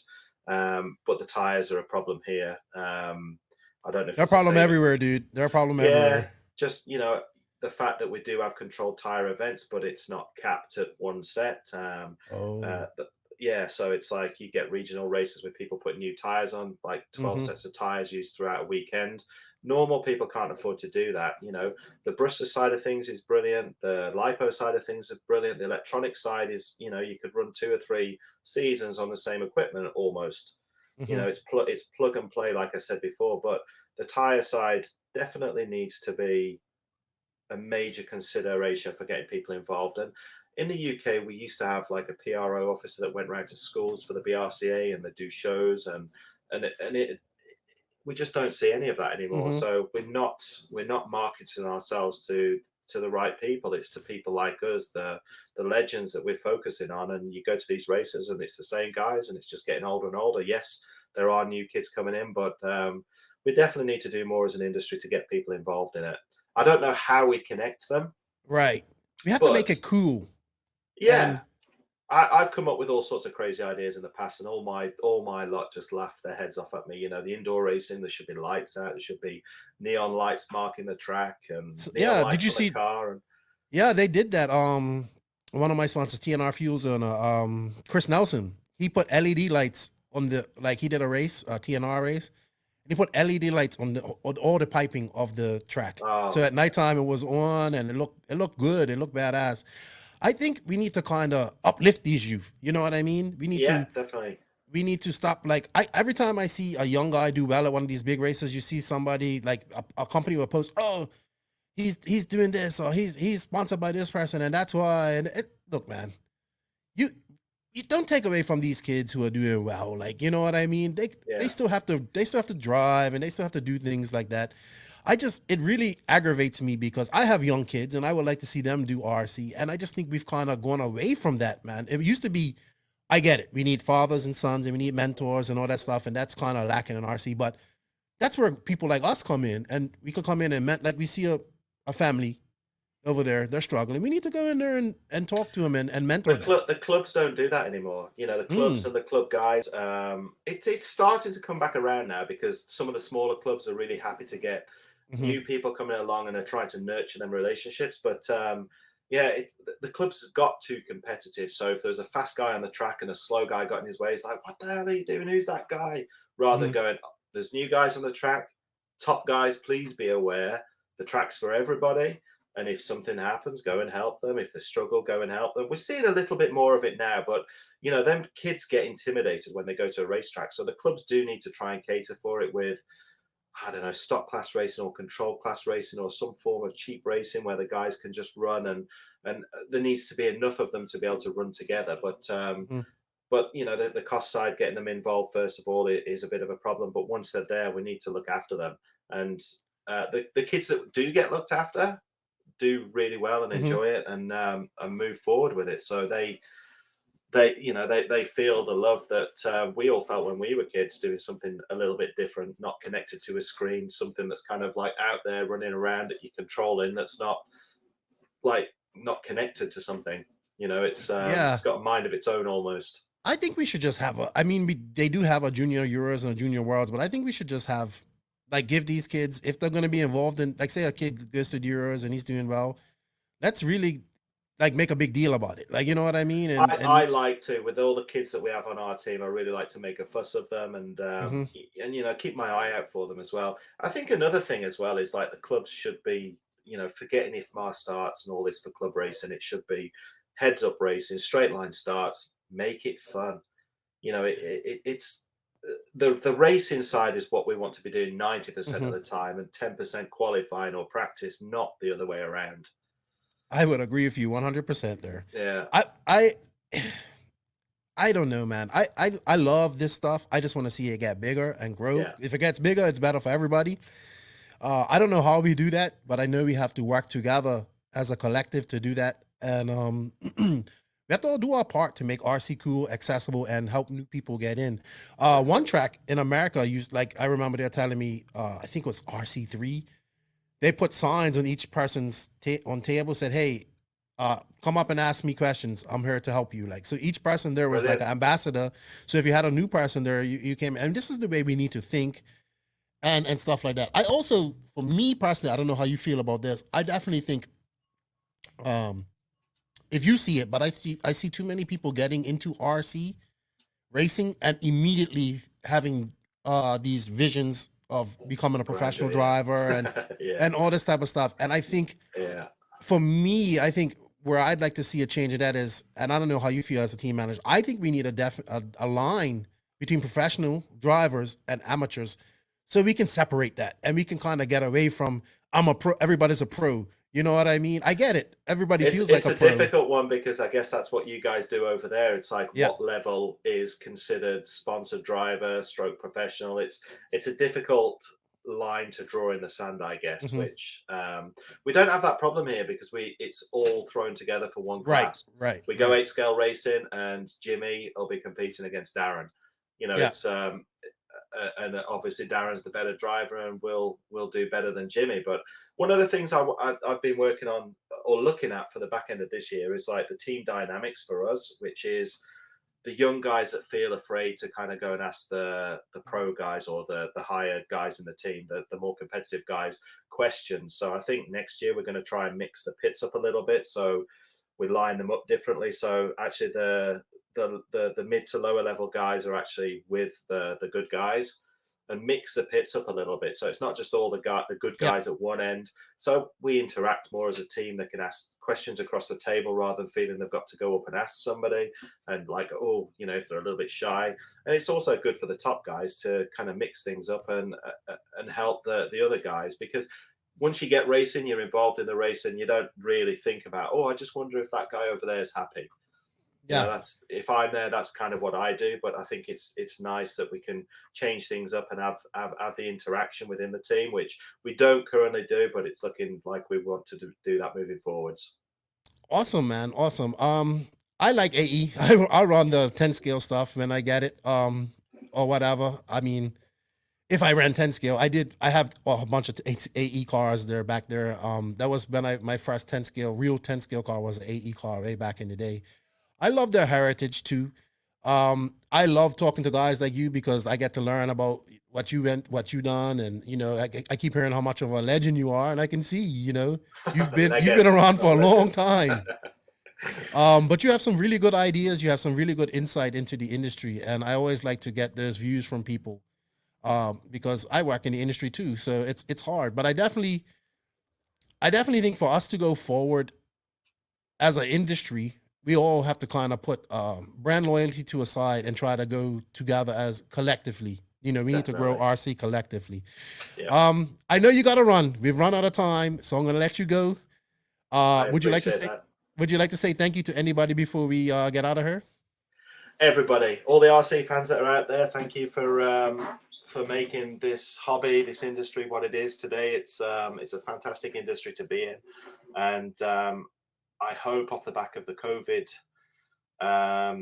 issues that we've had and the increase in popularity in RC that we've seen, that continues to move forward and it has a positive impact on the industry in the future. But that's a good statement. I would 100% get behind that. And next time I come on, I'm gonna have a cool studio like you. Yeah, man, you gotta set up your office. I see all this stuff in the back there. That's awesome. And say what's up to his Arrogant Max. That's his new name. Somebody left a review on the podcast and said, "Wow, I like the podcast, but Max's arrogance is off the charts." So that's his new name, is Arrogant Max. He's actually been buzzing me whilst you've been online, which I don't think he knows it's going on at the minute. So I'll get back in touch with him in a bit. Oh, I enjoy having Max on. Super smart. He is. Super smart. Really Very nice smart guy. young man. Another good guy to have on the team for sure. Yeah. All right. Well, you have a good day. Drive safe, and thank you for your time, man. I appreciate it. Thank you for your time, Lefty the Great. Great disappointment. Have a good day. All right. Bye-bye. We are are now at that point of the show where you should fasten those seatbelts and put your big boy pants on. Things are about to get serious. It's time for the JQ Racing Rant.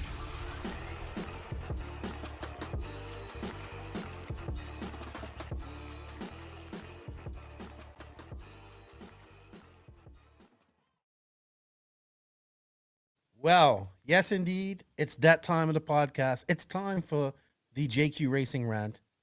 And if you are ready for some real ranting, you've come to the spot because I got a rant. I'm going to start off with my rant right now. So this is episode number 146 of the No Name RC podcast.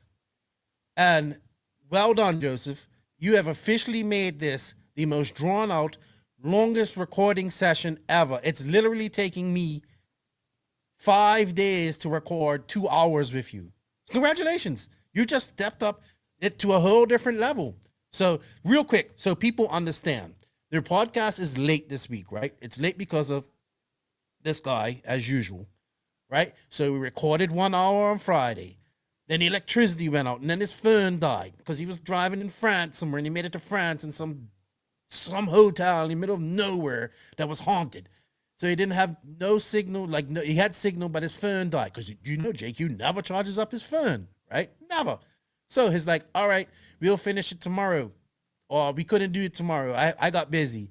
So, so we said, we'll do it on Monday, right? We'll finish on a Monday because you went to MXGP. Monday comes along, we record another hour. And I'm like, hey, Joseph, I got to go because you took so long to get to this other part of France that you're at now, right? So anyway, he's like, I'm tired. I can't record anymore. We'll record tomorrow. We'll record tomorrow at 6 a.m. your time. So who's up like an asshole at 5 a.m. drinking his coffee at the office at 6? Why am I at the office at 6 o'clock in the morning? Damn well knowing that you won't be there till 7. I don't know why I do this to myself all the time, right? I don't know why. So anyway, 7 o'clock comes. This guy sends me a screenshot, 135 kilometers out from his destination. I'm like, 235. Okay, even worse, 235 kilometers outside of his destination. We're supposed to be recording at 6 a.m. It's now 7. So anyway, I get busy doing a few other things, editing everything, getting everything ready. So excited that we only have to record another 20 minutes. Oh, he's like, well, when I get to my destination, I'll message you and then we record real quick. 5 hours later, Lefty says, what's up, JQ? Where are you? Oh, I forgot. If I could have went through my phone and strangled you, I would. He forgot.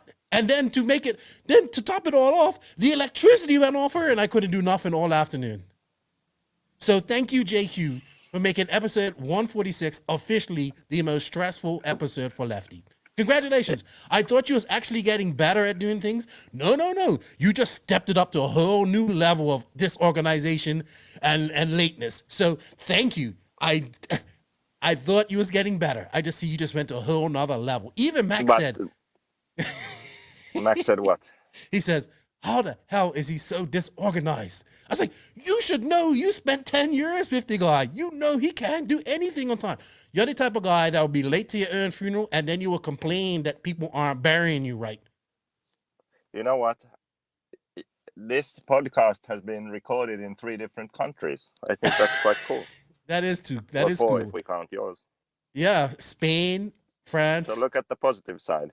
I know. But anyway, we're sorry we're late with everything, people. It's all his fault. All right, Joseph. That was funny. But you're in Italy. You're all excited. You're hanging out with Mal. You're at the track now, actually. So you're doing some testing. How's that going? You are taking time off my testing, so let's get this done. Oh, yeah, but you wanted to do the rant. So anyway, let's get on with what you want to rant about, because you was a little bit upset after Buggyland. Yeah, I have a rant. Here's the thing. Miguelo has been hanging out with Joey. Okay? That's fine. They can exchange track building notes and how to make even more awesome tracks. That's good. But there's another development that I'm a bit worried about. And that development is most likely at some moment a discussion has been had about how to make more money with races. And the solution for a race organizer, how to make more money, is to maximize the amount of entries. How do you do that?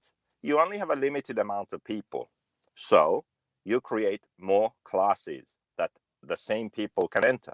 So instead of just entering one time and racing to your heart's content, you make the race so that that same person enters 2 or 3 or even 4 different classes. So they are paying multiple entry fees. Even though the amount of people is the same, you as a race organizer can make more money. Now, to an extent, this is fine because we are all of different skill level. So if this was my hobby, I can compare to motocross. I wouldn't like to go racing against Antonio Cairoli and Jeffrey Hurlings, right? It wouldn't make any sense because I am so far off their level. I would enjoy racing my level guys more. Even if we consider that there's seeding and you are in a heat with, the drivers of your skill level, still it's kind of more fun at some point when you are racing to win instead of racing to be 127th. I get that. I understand. So I understand how some class separation can make it more fun for people.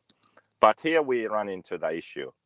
When you have the same car and you can enter it into multiple different classes, so you aren't anymore just racing because of a skill level thing. It's also you're racing like open class and 35 plus class and this other class, and then on top of that there's electric and nitro in those, then there's a truggy and there's electric truggy. Then it becomes a situation where the value of each class is diminished. So with that entry you don't get as much enjoyment anymore.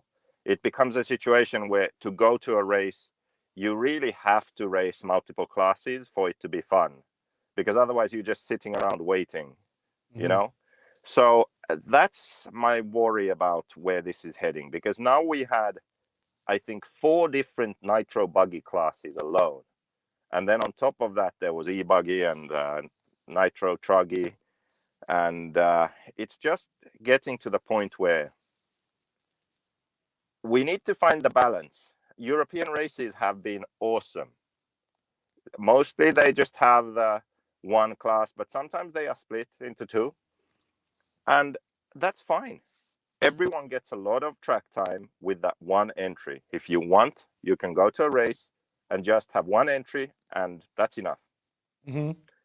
But the way things are going, it looks like at least this race now in Europe is heading towards that US style of just maximize the amount of classes and entries, and then each class, the value of what you get is just it's not good anymore. And also when the attitude shifts to that, what tends to happen is the goal of making a fun, enjoyable race and sort of focusing on the value return to the racer, that starts getting forgotten. Now it's not the case at Buggyland yet.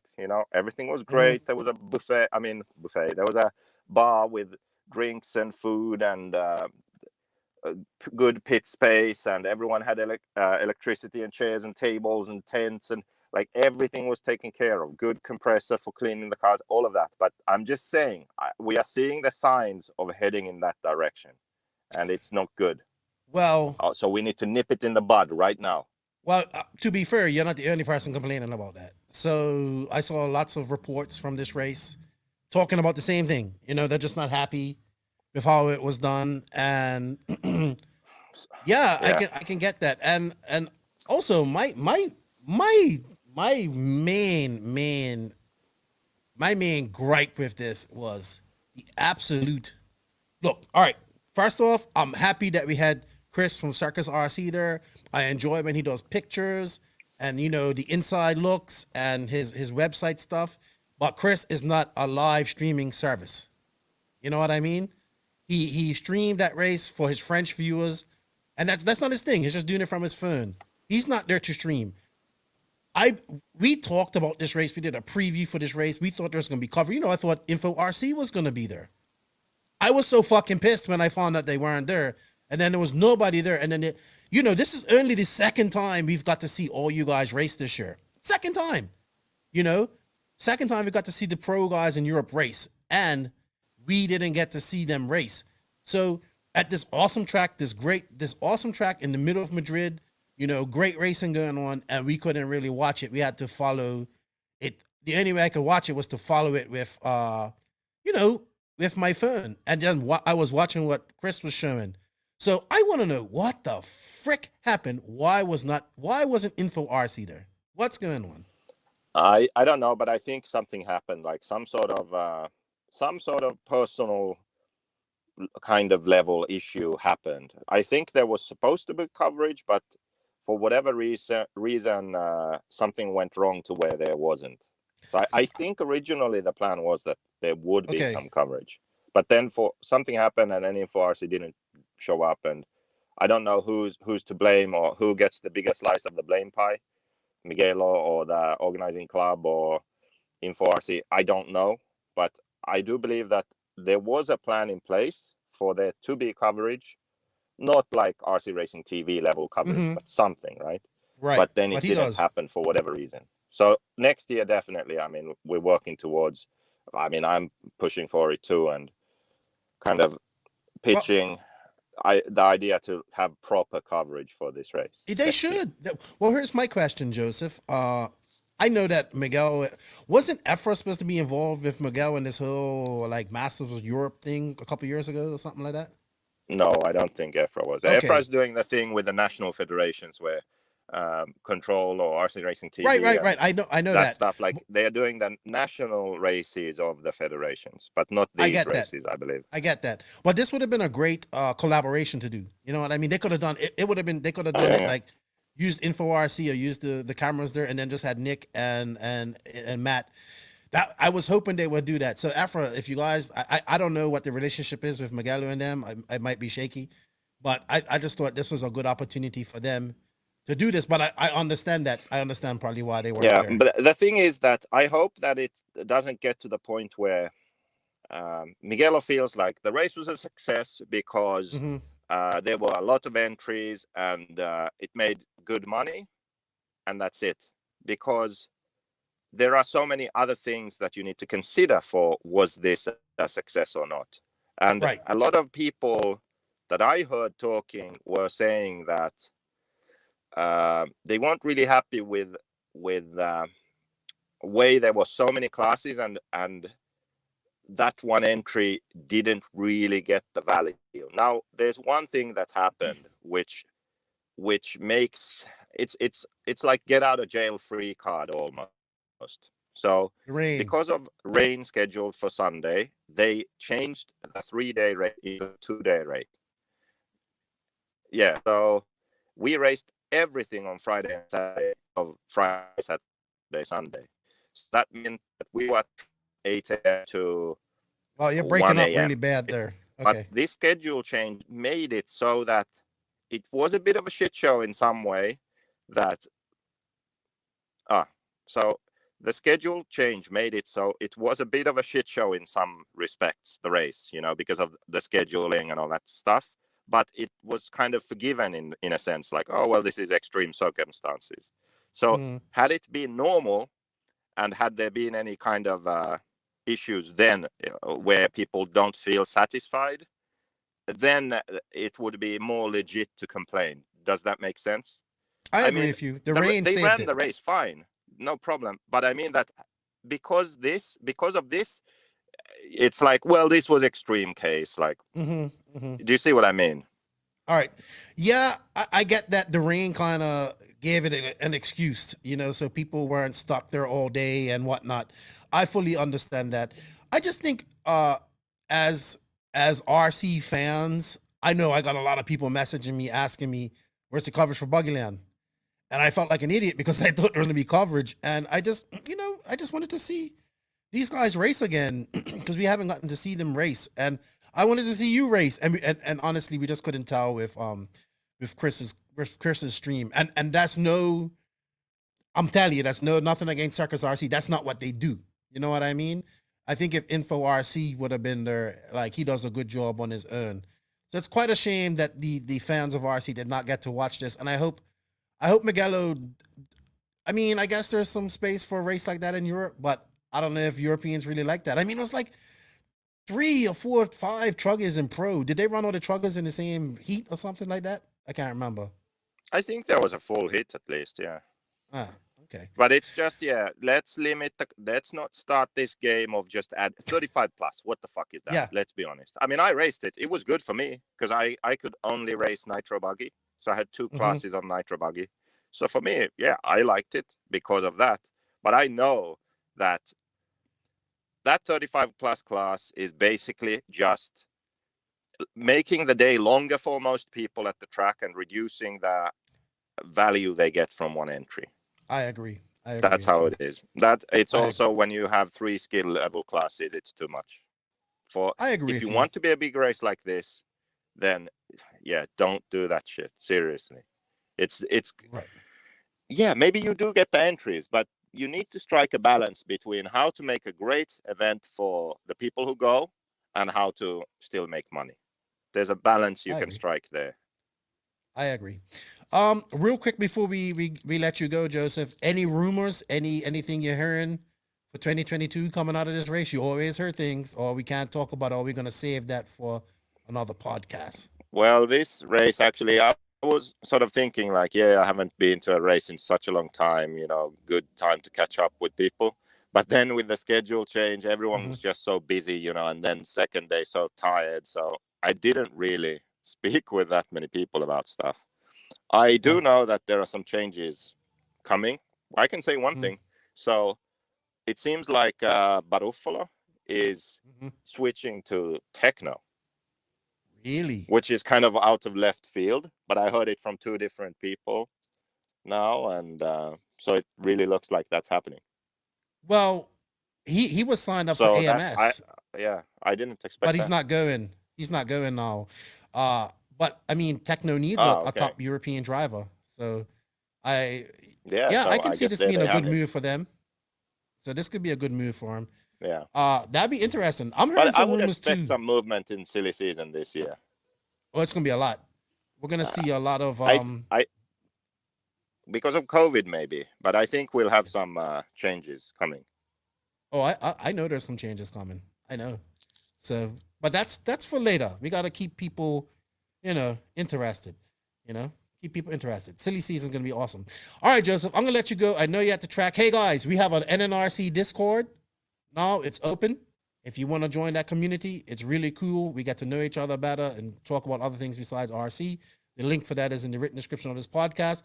Joseph, thank you for your time. Even though this podcast took five days to record. So real quick, what's next for you after the Reds GP this weekend? Yeah.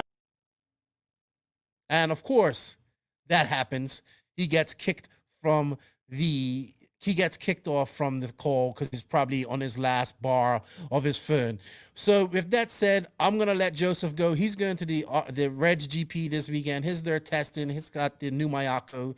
He's trying to come in. Oh, are you coming in now? Look at him. Hiding in his van. Yeah, real quick. Reds GP this weekend, Joseph. Oh, can you hear me? Yeah, we can hear you. Yes, so Reds GP in Italy. And then after this race, I head to France. There's a club race in Belfort. It's spelled so Belfort. I don't know how they would say it in French. Whatever it is. So sort of middle of the country on the east border. Okay. So yeah, club race in France, and that's kind of on the way back to Finland. So then end of this month, I'll be back in Finland. Then fingers crossed, Don Hearn jet in December, if that's still the plan. Yeah, that's right. Yeah. That doesn't sound too confident, Joseph. That doesn't sound too confident. All right, let me let you go, man. I know you gotta. All right. Well, you got to get back. Thank you for your time. I know it's been difficult. I know even everybody knows mic quality isn't good. We've gone back 2 years in time, and he was doing this strictly off his iPhone, his shitty iPhone mic. Thank you. I appreciate it. Enjoy your time. Will we have any coverage from Reg GP? Nothing. Doubt I it. think modelismorc.net or whatever will be there. All right. Well, we'll put the links in the Discord and on Facebook and all that stuff. Enjoy your testing. I know you're excited. Tell Mao I said hello, and I'll bring him some cigars when we meet at RCGP next year. And Okay. All right, man. Thank you for your time, and I'll talk to you later on. All right. Yep. Bye. Okay. Bye. All right, guys. Thank you. I know episode 146 took a long time to get done. Thank you for bearing with us. I know it's being released at a weird day. But, you know, we're committed to bringing you guys content, and I had to get Joseph on because I wanted to talk about Buggyland and get some information about it. So enjoy this podcast. Thank you for your support. Thank you to all the no-name RC, the NNRC squad around the world. We guys can't do it without you. Leave those reviews. We like them. That's how we got Max's new name, Arrogant Max, on the thing. Share this. Help it go viral. We want to make RC cool. Let us know if you like it. If you don't like it, that's fine. Don't forget to sub and subscribe to our YouTube channel so you can watch this in video as well. That helps us out. Thank you to the patrons of the NNRC. We can't do it without you guys. Thank you for all your support. You guys go the extra mile. We greatly appreciate that. And if you wish to be a patron, the link is in the written description of this podcast. And just thank you to all of our sponsors. You know, we need you guys to show the sponsors love. Showing the sponsors some love shows the podcast some love. So shout out to Mayako, Hitec RC, TNR Fuels, Tekno RC, Beach RC, Lugs Racing Tires, JQ Racing or JQ Scale Motorsports, Papa Willie's Traction Tonic, Donathan RC, JQ Threads, Sun City RC Raceway. Check out episode 147. That's coming out in a couple of days after this. We'll talk about the US Open. House of RC, Racecraft USA, RCGP. We can't do it without this, guys. Remember, all links for our socials, our YouTubes, anywhere you want to find the NNRC squad are in the written description of this podcast. Also in the link tree description, you can find everything there. Share this, guys. Remember, RC is awesome. You know what? I want to leave you guys with something before we leave. I had a long think about why I like RC. I like RC. You know what? RC has been so awesome to me. When I wake up every morning and I can talk to somebody different around the world about RC. When I meet somebody new and they're just getting into RC and their passion and all that type of stuff.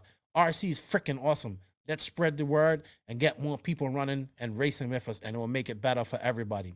So with that said, Nitro is the glory.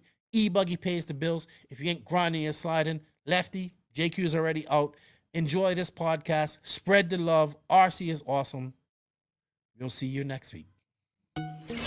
Thank you for listening to the No Name RC podcast. We greatly appreciate all the support and love from you, the listeners. Without all of you, none of this is possible. Special thanks to our patrons on Patreon. If you wish to support the podcast further, you can at patreon.com/NNRC podcast. As a patron, you will receive early releases, special content, and patron-only giveaways. Also, please follow us on Facebook, Instagram, and our website, www.nnrcpodcast.com. Remember, Nitro is the glory, but E-Buggy pays the bills. If you aren't having fun, it doesn't make sense. And if you ain't grinding, you're sliding. Lefty out. Nitro is the glory. Nitro is the glory. Nitro is the glory.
That wasn't so bad.